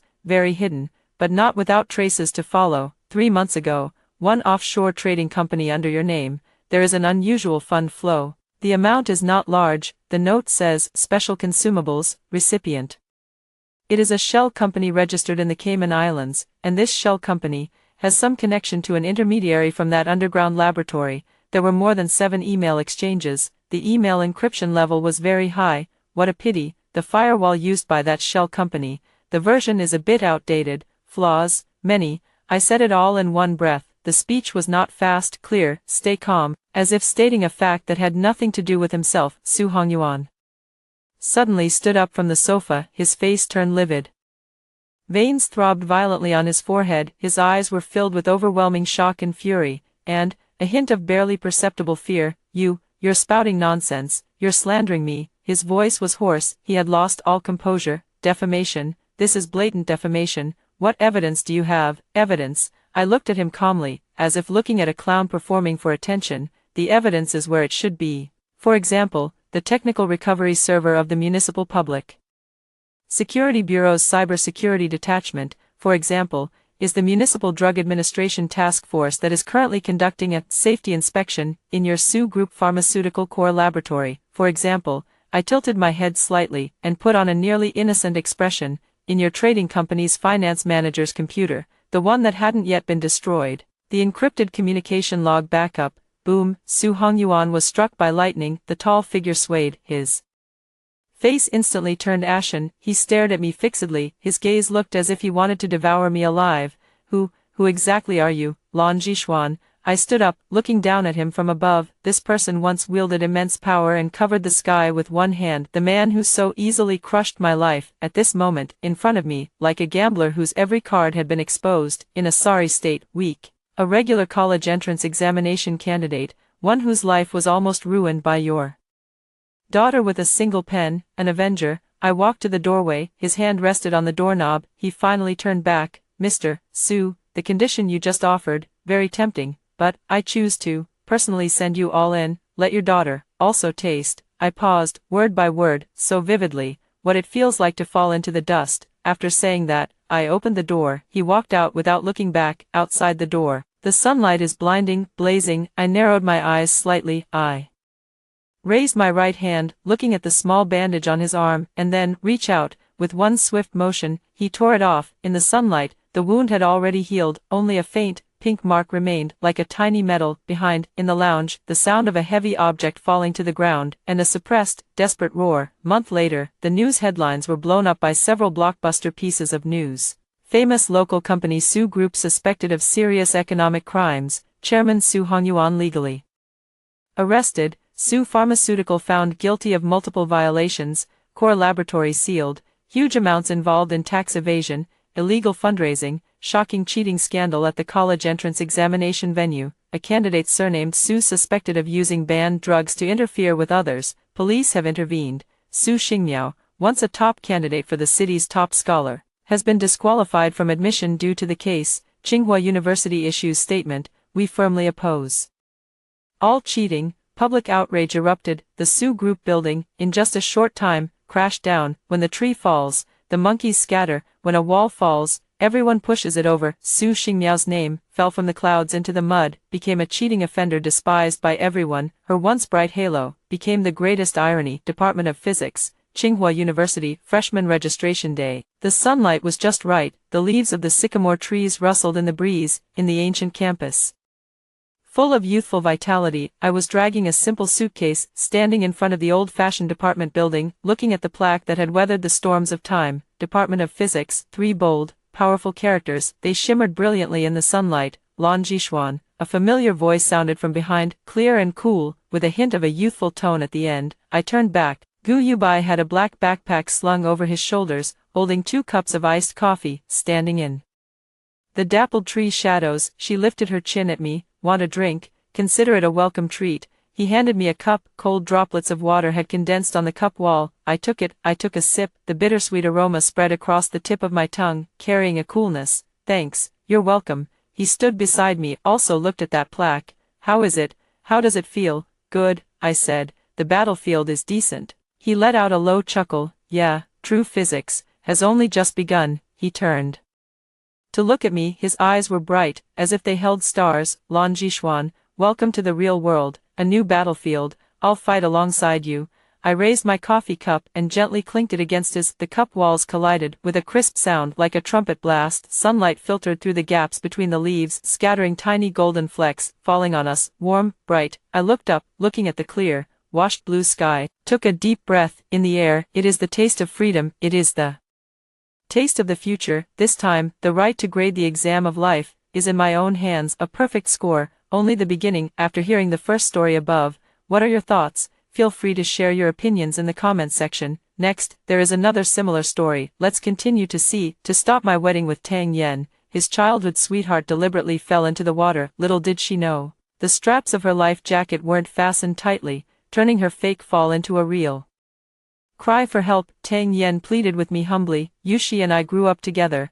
I can't just stand by and watch her die. Xiaonan, I know you can swim. Please save Yushi. We'll both be grateful to you. Under the moral coercion of everyone, I jumped into the sea to save someone. However, saving someone is completely different from swimming. Sun Yushi, out of fear, grabbed me and desperately dragged me down, nearly drowning me by pushing me underwater. After being rescued, I suffered severe lung infection due to drowning and was confined to bed. Tang Yen, using the excuse that I was in poor health and needed rest, took away all the shares of my company. After he took control of the company, he asked me for a divorce, and in the blink of an eye, he was off living happily ever after with Sun Yushi. I was so angry that I coughed up blood and died. When I opened my eyes again, I saw Sun Yushi struggling in the seawater, while Tang Yen was already gripping the railing, ready to jump in. I quietly took 2 steps back. This lifetime, let him save his childhood sweetheart himself. Someone's fallen into the water. Quick, save them. Help, brother Yen, save me. Glug glug. The surroundings were very noisy, with chaotic footsteps, cries for help, and clamoring voices, bringing me back to my senses. I looked down in confusion, only to see myself wearing a white wedding dress. This dress was all too familiar. It was the one I had specially ordered from abroad for my wedding with Tang Yen. I had actually been reborn back to the day of my wedding with Tang Yen. I suddenly looked up, taking in the familiar scene before me. Sun Yushi struggled desperately in the seawater. The life jacket that had been on her body was floating just out of her reach, drifting farther and farther away as she flailed. Upon hearing Sun Yushi's cry for help, Tang Yen immediately abandoned me, the bride, and rushed to the deck of the cruise ship. He stepped onto the railing, ready to jump. I followed closely behind Tang Yen and, seeing this scene, immediately reached out to stop him. I knew that Tang Yen not only couldn't swim but was also somewhat afraid of water. He nearly drowned in a river when he was a child, and it was said that Sun Yushi called for adults to save him, so he held a special affection for Sun Yushi. Yet Tang Yen still chose to hold the wedding on a cruise ship. I later found out that the cruise ship wedding was suggested by Sun Yushi. The drowning incident was also something Sun Yushi had planned long in advance, because Tang Yan's mother disliked Sun Yushi and firmly opposed her being with Tang Yen. Tang Yen had gone on hunger strikes and attempted suicide, but in the end, he couldn't defy his mother and was forced to go on a blind date with me. He claimed to love me, but in his heart, his deepest affection still belonged to Sun Yushi. Sun Yushi was also unwilling to give up on Tang Yen. To sabotage our wedding, she went to great lengths, even risking her own safety. She wanted to prove her position in Tang Yan's heart, making me back off and take the initiative to break up. What a deeply moving pair of lovers they are. If I weren't stuck in the middle like a fool, I would definitely wish them well. But later, Tang Yen took a liking to the company in my hands, and seeing that I was sickly and weak, he adjusted his strategy. Sun Yushi choked on another mouthful of water. The more fiercely she struggled, the more seawater flooded her mouth and nose. She never expected that her life jacket wasn't properly fastened. I lowered my head with a cold smile and took a few more steps back. In this lifetime, not only will I not jump into the water to save anyone, but I will also make them suffer the consequences of their own actions. Tang Yen had already climbed over the railing, but just as he was about to jump, he suddenly stopped. He looked at the swaying sea, sweat instantly beading on his temples and streaming down his cheeks. He began to gasp for air, leaning his body against the railing, then turned back in confusion. When Tang Yen noticed me standing behind him, his eyes lit up. Xiaonan, Xiaonan, help me up first. I saw his entire body trembling. So he's still afraid after all. I thought true love could conquer all difficulties in the world. Xiaonan, I remember you know how to swim. Please. Before Tang Yen could start with his moral coercion, I loudly cut him off. Tang Yen, I know you two are childhood sweethearts, growing up together. I also know you can't bear to watch her drown, but the one who's going to marry you is me. You can't swim, yet you're willing to jump in for her. Tang Yen, have you ever considered how I feel? How could you do this to me?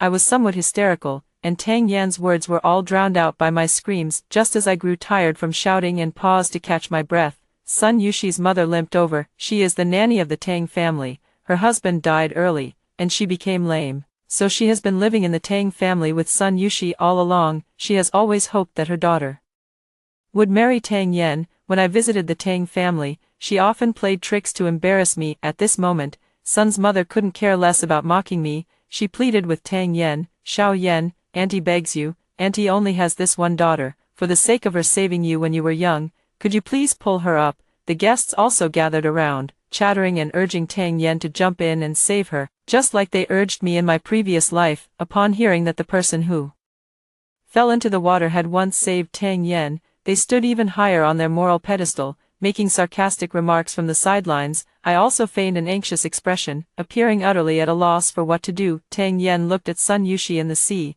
with only half of her head still above the water. I noticed that someone had already called for the crew, ready to go into the sea to rescue her. This won't do. I sighed and turned to the guests, saying, stop pressuring Tang Yen, he's not someone who fears death.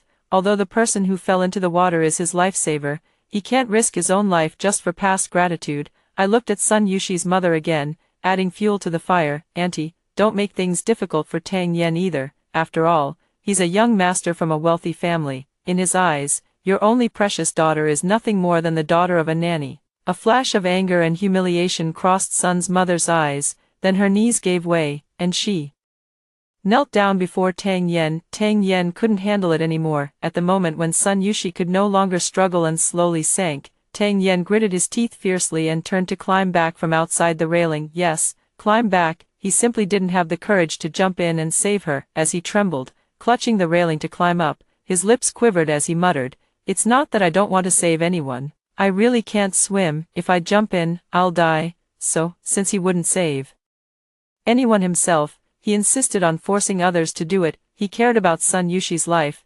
He cared about his own life.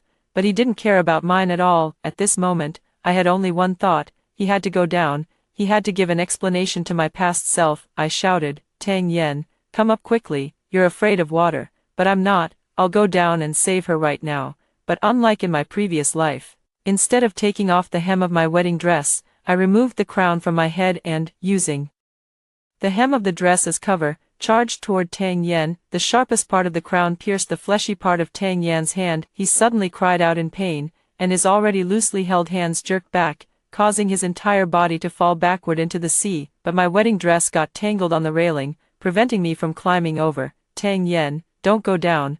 I tried my best to reach out, but I couldn't grasp anything. Tang Yen kicked his legs in the air in panic, then landed perfectly on Sun Yushi's head. A huge wave appeared on the sea surface, and the corners of my mouth rose sharply like the waves, then quickly tightened. By now, the ship's lifeguards had already lowered the lifeboat. Under the expectant gazes of me and the others, they quickly rescued both people who had fallen into the water. Although the cruise ship was equipped with a medical room, the doctor had taken leave on the day of departure, which was also the reason I wasn't treated promptly in my previous life. In this lifetime, it's just their bad luck.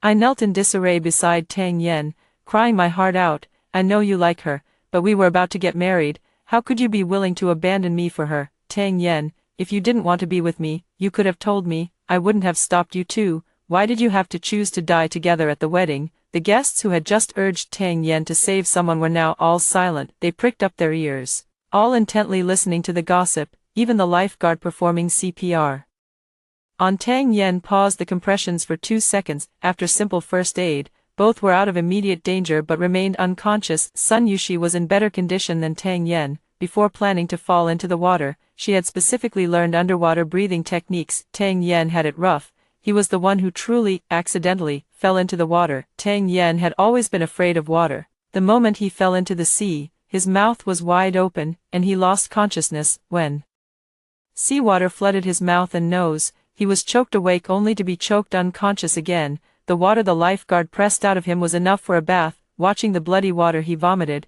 I contentedly wiped my nose with my wedding dress. As the groom, Tang Yan's condition has naturally put the wedding on hold. The cruise ship is now in international waters, and we can only wait for helicopter rescue at this moment.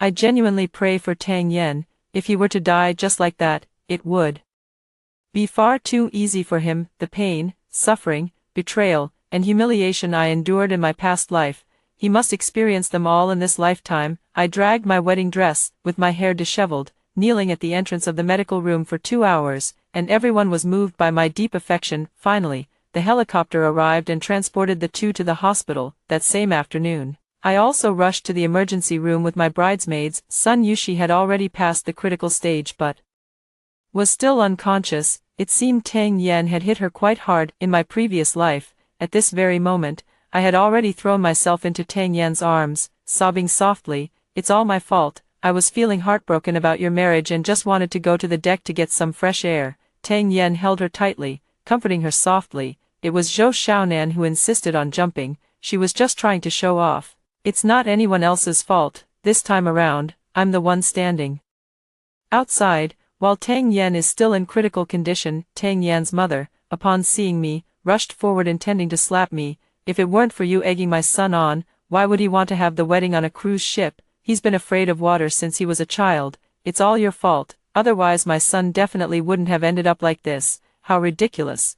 It was clearly her own son's wish, but as soon as something goes wrong, she has to shift the blame onto someone else. Tang's mother raised her hand high, but before she could touch me, she was stopped by the 4 bridesmaids. "They are all hostesses I paid for," and to avoid Tang Yan's brothers causing trouble for the bridesmaids, I didn't dare to let my own close friends take the stage. At this moment, the 4 hostesses unexpectedly played their part. They pointed out Tang Yan's behavior of disregarding the wedding and insisting on jumping into the sea to save someone. "Don't talk about being a hero," I heard the woman in the water is the groom's childhood sweetheart. "Just look at the way they're staring at each other. It's definitely not innocent.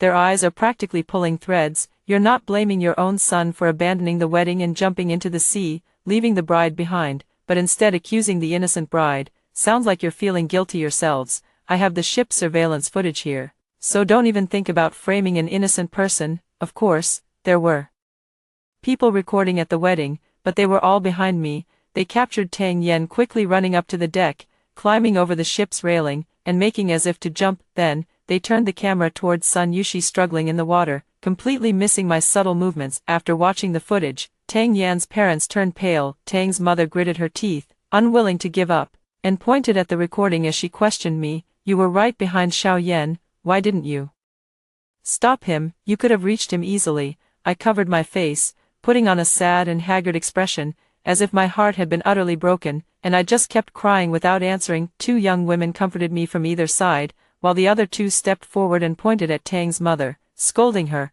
"Like mother, like son. The son is entangled with another woman, and the mother just shifts the blame. Look at your son's resolute expression. Who would dare to pull him back? After pulling him, would you then blame someone else for pushing your son into the water? So, are you saying that if your son changes his heart, it's the bride's fault? Do you also want to say that it's all because the bride couldn't keep your son's heart? The little wretch who caused your son to fall into the water is lying in the next room. Why don't you go slap her face?" Mrs. Tang was too confident, insisting on taking on 4 people at once, and nearly fainted from anger. In the end, a nurse came out and strictly forbade everyone from making noise in the hospital. I secretly glanced at Aunt Tang, who was clutching her chest, feeling a secret delight. This old woman was her son's accomplice. In my past life, she often came to humiliate me under the guise of visiting the sick. At that time, I was already lying in a hospital bed, barely able to get up. She stood by my bed, hands on her hips, cursing me as a hen that couldn't lay eggs, saying I was sick and dying, and still dragging her son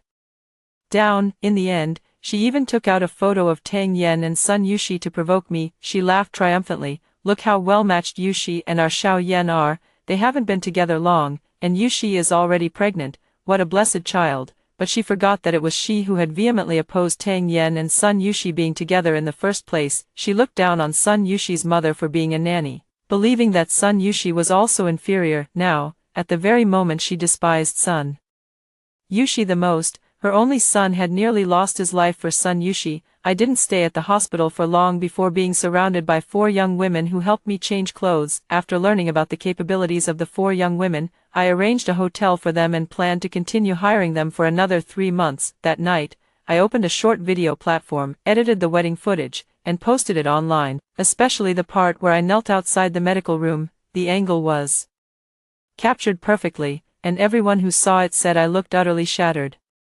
I even bought myself a trending topic, then turned off my phone and slept soundly. I didn't wake up until noon the next day.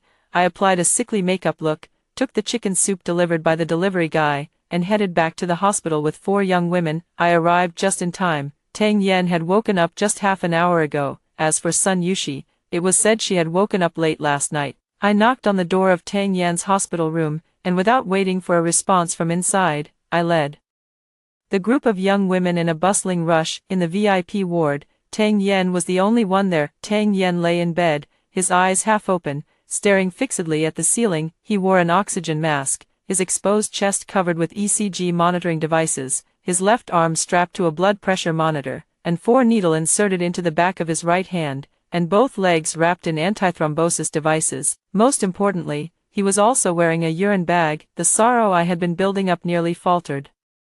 When I saw the bubbles rising in the urine bag, I quickly lowered my head, covered my face, and my shoulders began to tremble. I had to cover my face. I couldn't let Tang Yen see my happiness just yet. The young ladies quickly gathered around to comfort and console me, completely ignoring Tang Yen lying there. Tang Yen heard the commotion and turned his head with difficulty. The moment he saw me, his eyes were filled with rage. He yanked the oxygen mask off his face, so agitated that he tried to sit up, but he was too weak. The moment he moved, he started coughing violently, his face flushing bright red. After gasping for a long time, he finally asked me in a hoarse voice, "Zhou Xiaonan, why didn't you stop me this time? You should have stopped me and jumped into the sea yourself. You also stabbed my hand. You deliberately made me fall into the water." Tang Yan's eyes were bloodshot as he shakily raised his injured left hand. As he spoke, my heart tightened. Could it be that Tang Yen had also been reborn? I bit the tip of my tongue hard, and as the pain surged,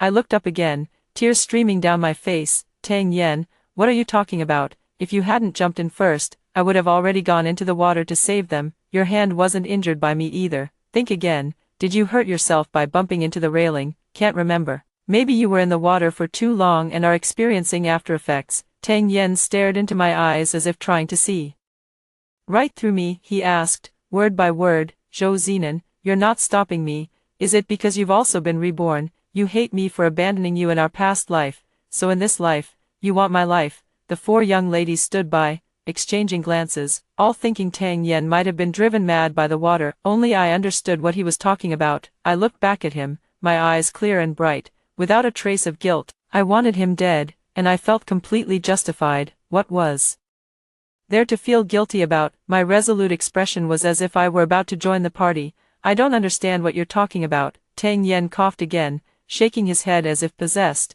"That's not right. You were supposed to jump into the water to save Yushi, then you'd get a lung infection, and I'd take care of you. You'd be so moved that you'd hand over your entire company to me. After that, when you were on the brink of death, I'd leave you, marry Yushi, and start a family." Yes.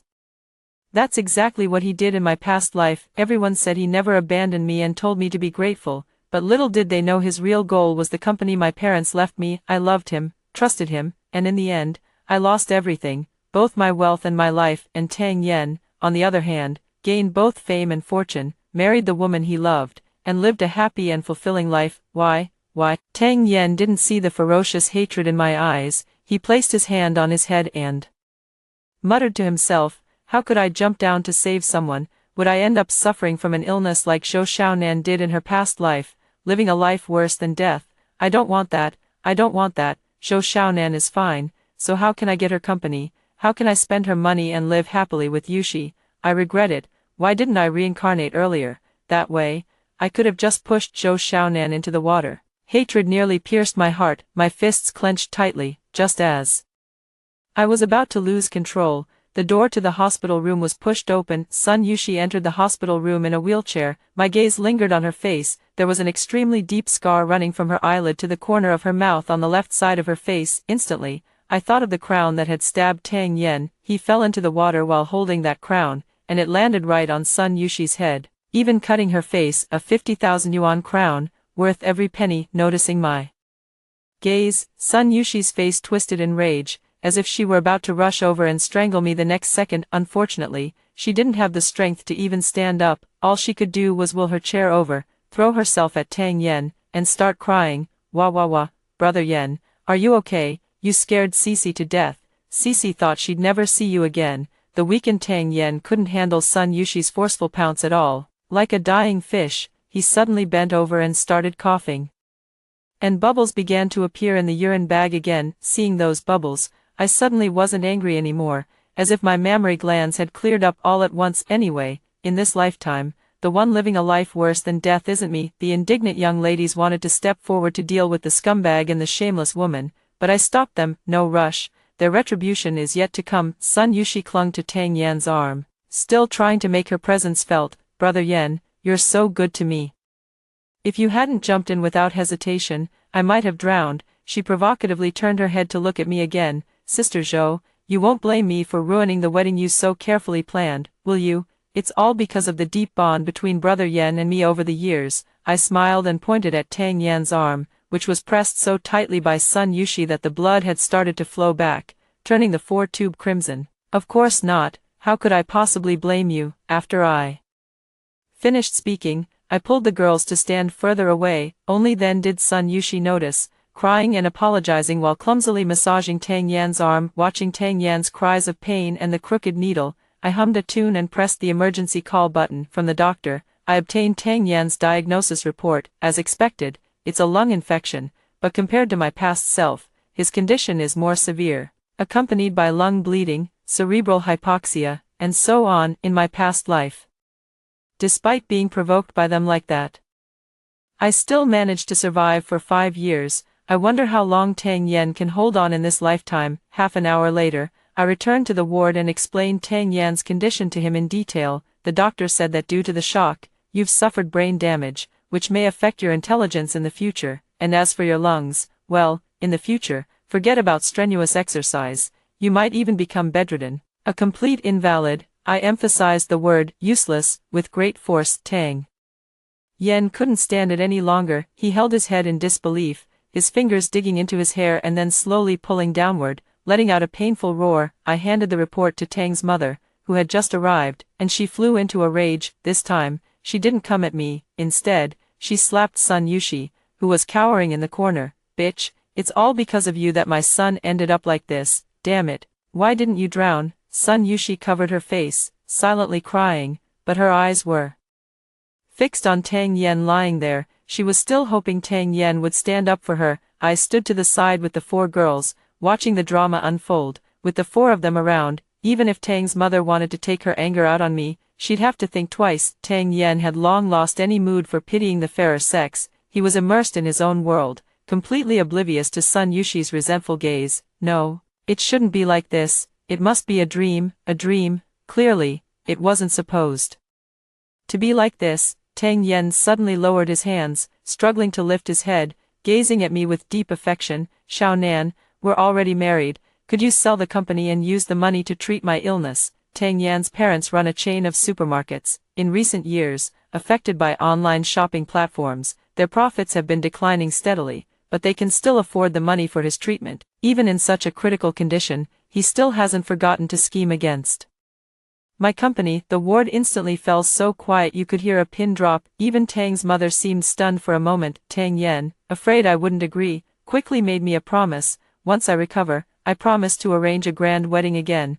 making you the happiest woman in the world. Of course, after I get better, I'll return the money from selling the company to you, principal and interest included. If not for the experiences of my past life, I would have truly been moved by his sincerity. I almost couldn't hold back, nearly laughing out loud. Then I pretended to be troubled and said, but how can I feel at ease going to handle company matters when you're in this state? I'm your wife, I should be by your side. Mrs. Tang rolled her eyes and put on a warm smile. Xiao Nan, why would you need to do the work of serving others yourself? She glared fiercely at Sun Yushi, who was still in tears. Some people always have to pay the price for what they've done. I couldn't agree more with that statement. Mrs. Tang immediately arranged for Sun Yushi to take care of Tang Yan in the hospital room, completely disregarding the fact that Sun Yushi herself was still unwell. She said that she had originally planned to fire Sun Yushi's mother, and this time would be considered an opportunity for them to redeem themselves. Sun Yushi, of course, was unwilling.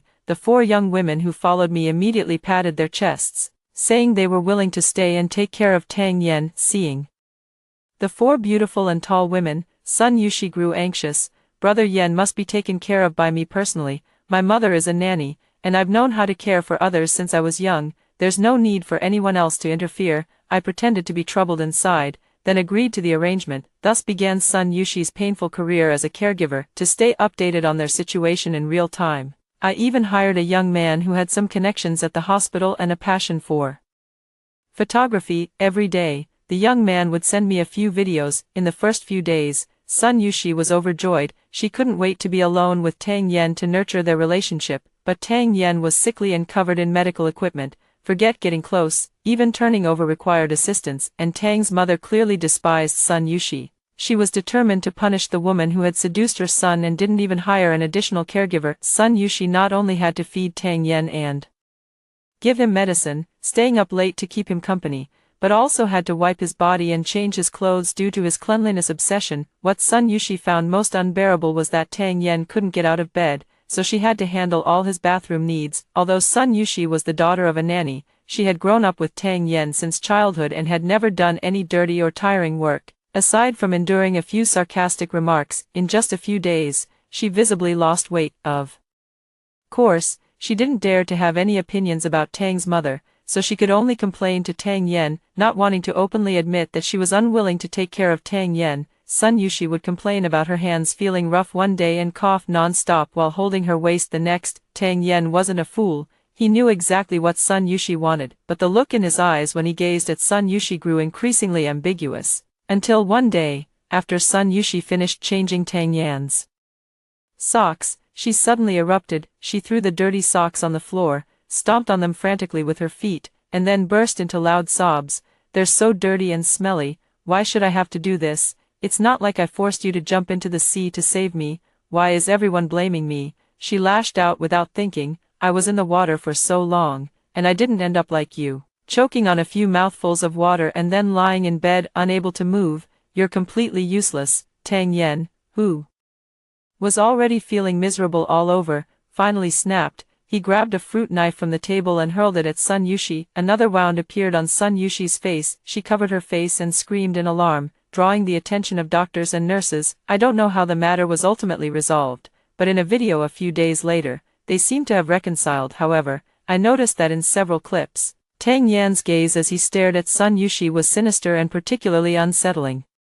Tang's mother hired another caregiver for Tang Yan, so Sun Yushi no longer had to personally handle the filth. I stopped paying attention to them and began to reorganize my own company. After my parents passed away unexpectedly, I hadn't been very diligent in managing the company. Before marrying Tang Yan, he had continuously brainwashed me, urging me to stop being in the public eye and return to family life. In my previous life, I didn't resist either. After my health deteriorated, I even handed over all management authority to Tang Yan. In this life, I won't be foolish anymore. This company is the very foundation of my existence. I tried hard to recall who immediately switched sides after I fell ill back then. These are the primary targets I need to clear out. I was afraid that once Tang Yan felt a bit better, he would realize I had no intention of selling the company and would find some way to strike against me. After all, he has lived 2 lifetimes. The money I was tricked out of in my previous life allowed him to live comfortably and freely. How could he possibly give that up? I mustered all my determination and thoroughly cleaned up the entire company. I asked the 4 young women, and they all came from families that favored sons over daughters. They were sent out to work before graduating, and though they didn't want to accompany clients for drinks, they couldn't find jobs due to their low education levels. They all wanted to follow me, so I arranged for them to join the company, 2 in the public relations department, 2 in the sales department. Unexpectedly, they actually managed to secure several deals for me. They were happy, and I was happy. A win-win situation. Tang Yan called me every day to ask about the company's affairs. I don't know if it's because he's not feeling well, but he's even more eager to get his hands on my money. When I'm unsure about a certain executive in the company, I also subtly probe him for information. Tang Yan wasn't without suspicion. he would suddenly mention events from a past life that never happened in this one. I just pretended not to understand, and if I really couldn't remember, I'd make up an excuse or change the subject. However, even if I occasionally slip up, Tang Yen can't catch me. His mind really isn't that sharp anymore. Often after questioning me, he forgets what he said himself. Sometimes, I even have to remind him. We spent a month in this kind of mutual testing. Tang Yen was about to be discharged from the hospital, and I personally drove to pick him up. I arrived over an hour early and stood right outside his hospital room door. I pulled the door open a crack, but the two people inside didn't notice at all. Tang Yen looked pale and emaciated, with dark circles under his eyes, as if he had aged 10 years. He kept coughing, then spat on the ground, wiped the saliva from the corner of his mouth with his hand, and cursed, saying the hospital was full of quacks. He used to be so gentle and refined, speaking with such elegance, but now it's as if he's a completely different person. This is his true self. Sun Yushi sat by the bedside, close to Tang Yen, and fed him the sliced apple. Brother Yen, please don't let Aunt Tang scold me again, okay? The place where she hit me last time still hurts. Tang Yen glanced at the scars on Sun Yushi's face, both of which were left by him even after a month of recovery. The scars were still clearly visible. Tang Yen pushed her away with a hint of disgust. How dare you say that? If it weren't for you, would I have gotten this sick? Cough, cough, cough. A flicker of resentment flashed in Sun Yushi's eyes. I watched as she unsteadily helped Tang Yen up and walked toward the bathroom. Tang Yen's scolding voice rang out, "Damn it, you're just a maid's daughter. Can't you even take care of someone? Didn't your mother teach you properly?" Then, Sun Yushi's sobbing began to sound. I brought Tang Yen and Sun Yushi back to the Tang family together. Tang Yen was supported by Sun Yushi, as if they were a loving couple, while I followed behind them. As soon as they entered the door, Tang Yen was surrounded by several people. They are all Tang Yen's closest brothers, and two of them were even witnesses to the cruise ship incident. Brother Tang, we've been wanting to visit you in the hospital for a long time, but we've been a bit busy and couldn't find the time. That's right, now that you're out of the hospital, we thought we should celebrate for you. Tang Yen forced a smile and hugged each of them in turn.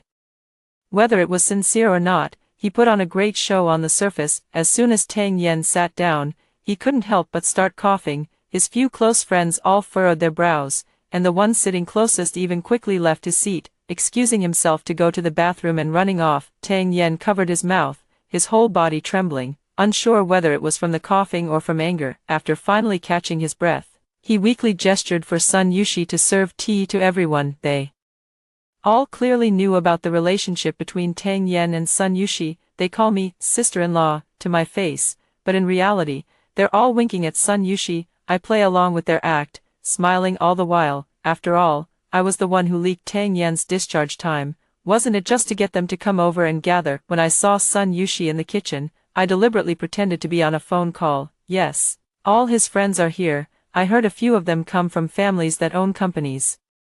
Yen said I must make sure to entertain them well. Soon, my in-laws will also bring their friends over. Yes, it's to introduce me to everyone. When I turned my head again, Sun Yushi was already nowhere to be seen. I smiled and returned to the living room, where Sun Yushi was sitting next to Tang Yen, whispering in his ear. Upon seeing me, Tang Yen pushed Sun Yushi away and took several deep breaths. His lingering symptoms were quite severe, either coughing or struggling to breathe. Xiaonan, I left my ID at the hospital, and I still need it. Could you please help me get it back? His eyes flickered, but he insisted that I go retrieve it. I secretly recorded our conversation, then smiled, picked up my bag, and left. Just as I reached the door, a delivery guy arrived. I took a special look. Seafood, barbecue, fried skewers, and all kinds of foods that are off-limits for lung conditions, along with several cases of alcohol, including beer, baijiu, and foreign liquor. I smiled and returned to my villa, then called the hospital to ask the nurses to help look for the lost identification documents. I quickly lay down for a nap, as the evening was likely to be lively. 3 hours later, my phone started vibrating wildly. As soon as I answered the call, I was met with an overwhelming cacophony of noise, shouting, wailing, and the sound of things being smashed, all blending together, tearing at my eardrums. The sound of Tang Ma's hoarse, desperate curses came through the receiver. Zhou Xiaonan, where the hell have you been? Get to the hospital now. Tang Yen is in critical condition. I adjusted my voice, sounding both anxious and tearful. What's going on? He was fine when I left. Tang's mom cut me off with a, "No more nonsense. telling me to hurry over before hanging up the phone. This was my second time outside the emergency room. Sun Yushi knelt there with her hands clasped together, as if in prayer, as if in plea. Tang's mom stood with her hands on her hips, her face filled with anger. Before she could even speak upon seeing me, I took the initiative. What on earth is going on? I was only gone for a short while, and he had an accident. What exactly are you trying to do? Does this family have to fall apart without me? Tang's mother was intimidated by my imposing manner and dared not meet my gaze. To save face, she immediately shifted her target and kicked Sun Yushi, who was kneeling there. Who told you to order all that food and wine? You knew perfectly well that Xiao Yan hasn't fully recovered yet. Are you trying to kill him? Sun Yushi was kicked to the ground, revealing the bright red slap mark on her face as she retorted, but you and Uncle Tang were there too, and neither of you tried to persuade Brother Yan to drink less. Mrs. Tang went into a frenzy again, grabbing Sun Yushi's hair and slamming her head against the wall. I quickly stepped back, afraid of getting blood on my clothes. With the doctor's efforts, Tang Yan was saved once again. This time, Tang's mother didn't want Sun Yushi to get close to her son anymore. She wanted me to stay and take care of him. I refused, citing the need to handle company assets as the reason. I never went back to the hospital until half a month later, when Tang Yan called me. His voice was weak, as if he were an old man on the verge of death. Xiao Nan, why haven't you come to see me? I gently explained to him that I was in the middle of raising funds recently, preparing for the company's IPO. His voice suddenly rose, straining his lungs, and he began coughing again. Cough, cough. Why go public? Didn't you promise to sell the company to pay for my treatment? You know, the doctor said that in my current condition, the only option is a lung transplant, but the technology for lung transplants isn't mature yet. It's very risky, and it requires a huge amount of money. Xiao Nan, I'm begging you, please save me. For the sake of how much I love you. I turned my head away, thinking of the saddest things in my life, just to keep from laughing out loud. He loves me. He actually said he loves me. Now that he has memories from his past life, he should be even more aware that he never loved me at all, yet he still wants to deceive me. I told him that a listed company could fetch a better price. He was skeptical but urged me to hurry to the hospital to see him, so we could discuss the company matters face to face. Of course, I had to go. The more he suffered, the more satisfied I felt. I casually picked up a few documents that had been forged long ago and entered the hospital room. Tang Yan now looked as if he had been dried out, withered and sallow, lifeless. There was no sign of Sun Yushi nearby. Tang Yan was the mastermind behind my tragic death in my previous life, and Sun Yushi was an accomplice. Tang Yan naturally had to pay with his life, but I wouldn't let Sun Yushi off either. I first inquired about Tang Yan's condition. His somewhat clouded eyes fixed intently on me. I patted his emaciated hand reassuringly a couple of times, then took out the documents and flipped through them page by page for him. Tang Yan's eyes lit up with a spark of life.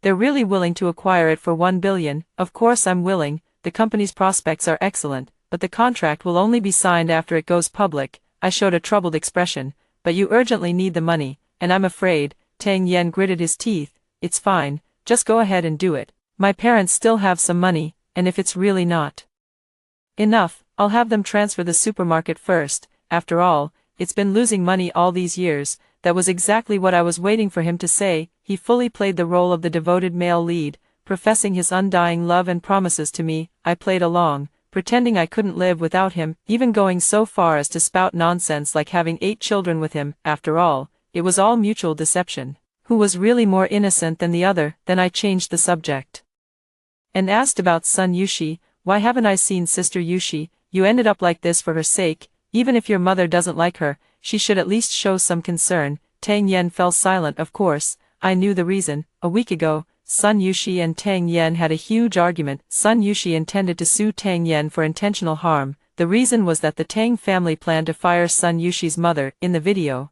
Sun Yushi was causing a scene in the hospital room. I saved you before, and now you've saved me, so we're even. But why did you fire my mom? She's old, her legs aren't good, and it'll be hard for her to find another job. Are you trying to drive us mother and daughter to our deaths? I tucked the blanket around Tang Yan and sighed. You used to be so good to her, buying her all those luxury items. Who would have thought that when you got this sick and needed money, she'd just disappear? Anyone with a bit of common sense knows you can't drink, yet she bought so much. Wasn't she deliberately trying to embarrass you in front of your friends? Or maybe if you had died. My words made Tang Yen clench his fists tightly. Seeing that my goal was achieved, I excused myself by saying I had company matters to attend to and left. Of course, it wasn't enough to just stir up a little trouble on Tang Yan's side. I wrote an anonymous letter of complaint, reporting that Tang Yan's family supermarket was selling expired food and had fire safety hazards. Soon, the food safety department and the fire department penalized the supermarket and ordered it to suspend operations for rectification. Just as they were handling the situation and preparing to reopen, I reported the supermarket for tax evasion. I had intended to just annoy the Tang family, but I didn't expect they were also taking kickbacks and issuing false invoices. With multiple charges combined, Mr. Tang, as the legal representative, was sentenced to 5 years in prison, and the supermarket's license was revoked. After a series of fines, Tang Yen was moved from the VIP ward to a regular ward. He started calling me frequently, hoping I would cover his medical expenses. I grew tired of making excuses, so when he called again, I began to wail uncontrollably. I told him I had fallen into a financing scam and begged Tang Yen to lend me the property deed of his family's villa for a mortgage loan. Once I get through this crisis, I'll pay you back double. Okay, Tang Yen. The call was ruthlessly cut off by Tang Yen. I tossed my phone aside and continued to enjoy the massage and feeding from the lovely ladies. The photography enthusiast guy sent me another video. Tang Yen went to find Sun Yushi, reaching out his hand to ask her for money. If you don't give me the money, return all the things I gave you before. Oh, and that apartment I bought for you. I can't stand the 4-person ward. I need a private room to recover. Those people snore and grind their teeth. How could Sun Yushi possibly hand over something she had already obtained? She pushed Tang Yan's wheelchair out the door. I haven't even taken you to court for slashing my face with a knife. How dare you ask me for money? My plastic surgery medical bills are still over 100,000 yuan. Besides, what you gave me is mine. What right do you have to take it back? Although Tang Yen is a man, due to his severe illness, he is no match for Sun Yushi at all. With 2 shoves, he was pushed out the door by Sun Yushi and even got slapped. Get out of here, or I'll call the police. Look, this is their unbreakable love. Soon, I received a call from Tang's mother. My mother-in-law, whose heart is smaller than a needle's eye, was now completely deflated. She asked me to sue Sun Yushi in my capacity as the legal wife to get the house back. That's the joint marital property between you and Xiao Yen. As long as you file a lawsuit, that bitch won't be able to do anything about it. Tang Yen was also by his mother's side. He took the phone, his voice sounding somewhat dejected. It was my fault for being blind. I never expected her to be that kind of person. Xiao Nan, help me get the house back, and from now on, I'll only stay by your side. That apartment was actually a small duplex that Tang Yen bought specifically to appease Sun Yushi after we got our marriage certificate, costing over 5 million yuan. If it's mine, I certainly won't let anyone take advantage of it. On the day Sun Yushi received the court summons, she specifically called to curse me. I think there's a reason she didn't do well in her studies, so I quickly gave her a crash course on legal knowledge and kindly suggested she find a lawyer for advice. After work, I saw Sun Yushi blocking the entrance of the company, and she had brought her mother along. As soon as her mother saw me, she immediately knelt down, her wailing cries drawing a crowd of onlookers. Please, Miss Zhou, have mercy on us, mother and daughter. My daughter didn't interfere in your marriage with Mr. Tang. Don't push us to our deaths, I beg you. Many people raised their phones. Sun Yushi made up her mind to use public opinion to cyberbully me. She and her mother kept kowtowing to me until they were taken away by the police, all the while recounting their tragic life story and the bullying I had inflicted on her. Public opinion indeed escalated as she had hoped, but when the angry netizens rushed to my Weibo, they discovered the videos I had posted before. On my wedding day, my groom jumped into the sea to save her, while I knelt outside the medical room, praying. There was also a video of Tang Yen lying in the hospital bed, with Sun Yushi kissing his cheek and feeding him fruit. There was even a video from the day Tang Yen was discharged from the hospital, where he asked me to go to the hospital to pick up his documents while he, with his arm around Sun Yushi, went drinking with his friends. Finally, there was an audio recording. My dear mother-in-law, and my loyal husband, let me, as the legal wife, sue Sun Yushi to reclaim that house. Public opinion has completely turned in my favor, with everyone condemning Sun Yushi for being a thief. Crying thief, it's absolutely disgusting. How dare she go to that young lady's company and cause a scene? If it were me, I wouldn't even step out of the house without wrapping myself in a pound of cling film. So the groom and that woman were having an affair from the very beginning. In that case, Was the drowning incident even real? Are you getting a divorce or not, miss? If you don't answer me, I'll drive a bulldozer and scoop you away.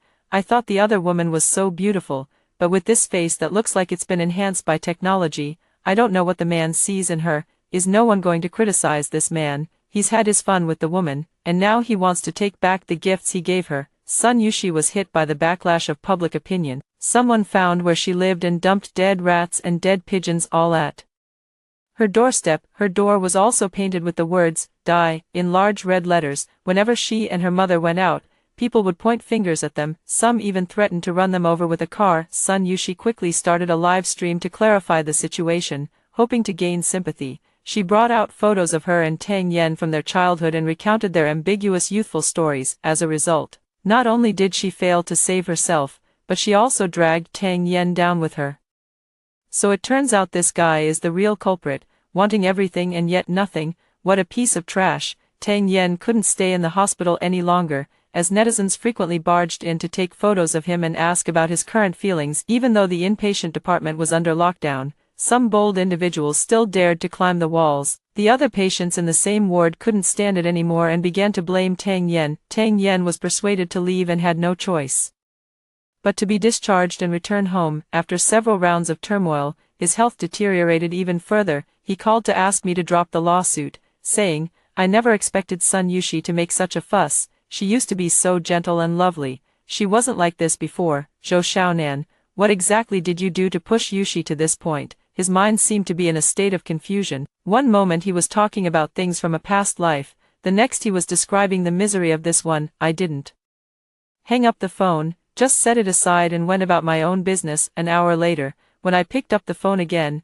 I heard Tang Yen crying to himself on the other end of the line. "It shouldn't be like this. What went wrong? Cough, cough. How could I possibly withdraw the lawsuit?" The court convened as scheduled and ruled that Sun Yushi must return the property, as well as everything Tang Yen had bought for her after we obtained our marriage certificate. Sun Yushi caused a scene in the courtroom and even injured a bailiff, resulting in her being detained for 15 days. I immediately had all of Sun Yushi and her mother's belongings thrown out of the house, and on the same day, I listed the property for sale. By the time Sun Yushi was released 15 days later, the house had long since changed hands. She went to the Tang family again, intending to play the victim card by leveraging her past relationship with Tang Yen. But as soon as she finished speaking excitedly, Tang Yen rolled his eyes and fainted. After the hospital examination, it was recommended that Tang's mother take him to a higher-level hospital. I secretly went to find the doctor, but I didn't expect her to recognize me. "Your husband is that idiot who jumped into the sea to save his mistress." Ahem, no,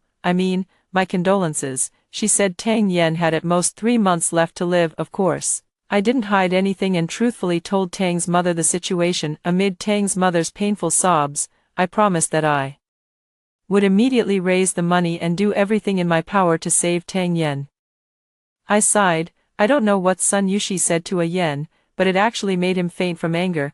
Tang's mother wiped away her tears, her face dark and terrifying, and she said nothing more. The next morning, I received a call from the police. I hurried to the police station and learned that last night, Tang's mother had taken a knife to Sun Yushi, chopped off both her feet, and even Sun Yushi's mother had one of her arms cut off. I went to visit my mother-in-law, who was acting a bit crazy, constantly muttering, "You shameless bitch, fooling around with my husband, and even encouraging your own daughter to seduce my son, you old hag, your daughter is a little slut." After an evaluation, it was confirmed that my mother-in-law had indeed gone insane. I paid to have her admitted to a psychiatric hospital, then hired a lawyer to inform my father-in-law in prison. "We're all family. How could I keep it from him?" The prison authorities said that my father-in-law had been provoked and got into a fight with his cellmate. Due to the severity of his actions, his sentence is likely to be extended. After handling other matters, I finally arrived at Tang Yan's hospital room. Tang Yan's eyes were completely clouded over. He stared at me for a long time before it seemed he finally recognized who I was. He smiled, but tears welled up in his eyes. "Xiaonan, please forgive me. I know I was wrong. I was blinded. Sun Yushi actually said that I was about to die and asked me to leave all my inheritance to her. I'm such a scoundrel. I actually abandoned you for her. You trusted me so much, cared for me with all your heart. How could I? Cough, cough." I smiled, leaned close to his ear, and whispered softly, "Tang Yen, do you believe in reincarnation?" Guess why you've had such a miserable life this time around." He was confused for a moment, then his eyes widened rapidly, looking at me in disbelief. "You said you didn't have a rebirth. You lied to me." I laughed heartily, recounting the fates of his parents and son Yushi one by one for him to hear. "If it weren't for your mother going crazy, I wouldn't have known that son Yushi's mother was your father's mistress. To actually let the mistress live in your own home for 20 years. What a capacity for tolerance. I truly feel inferior.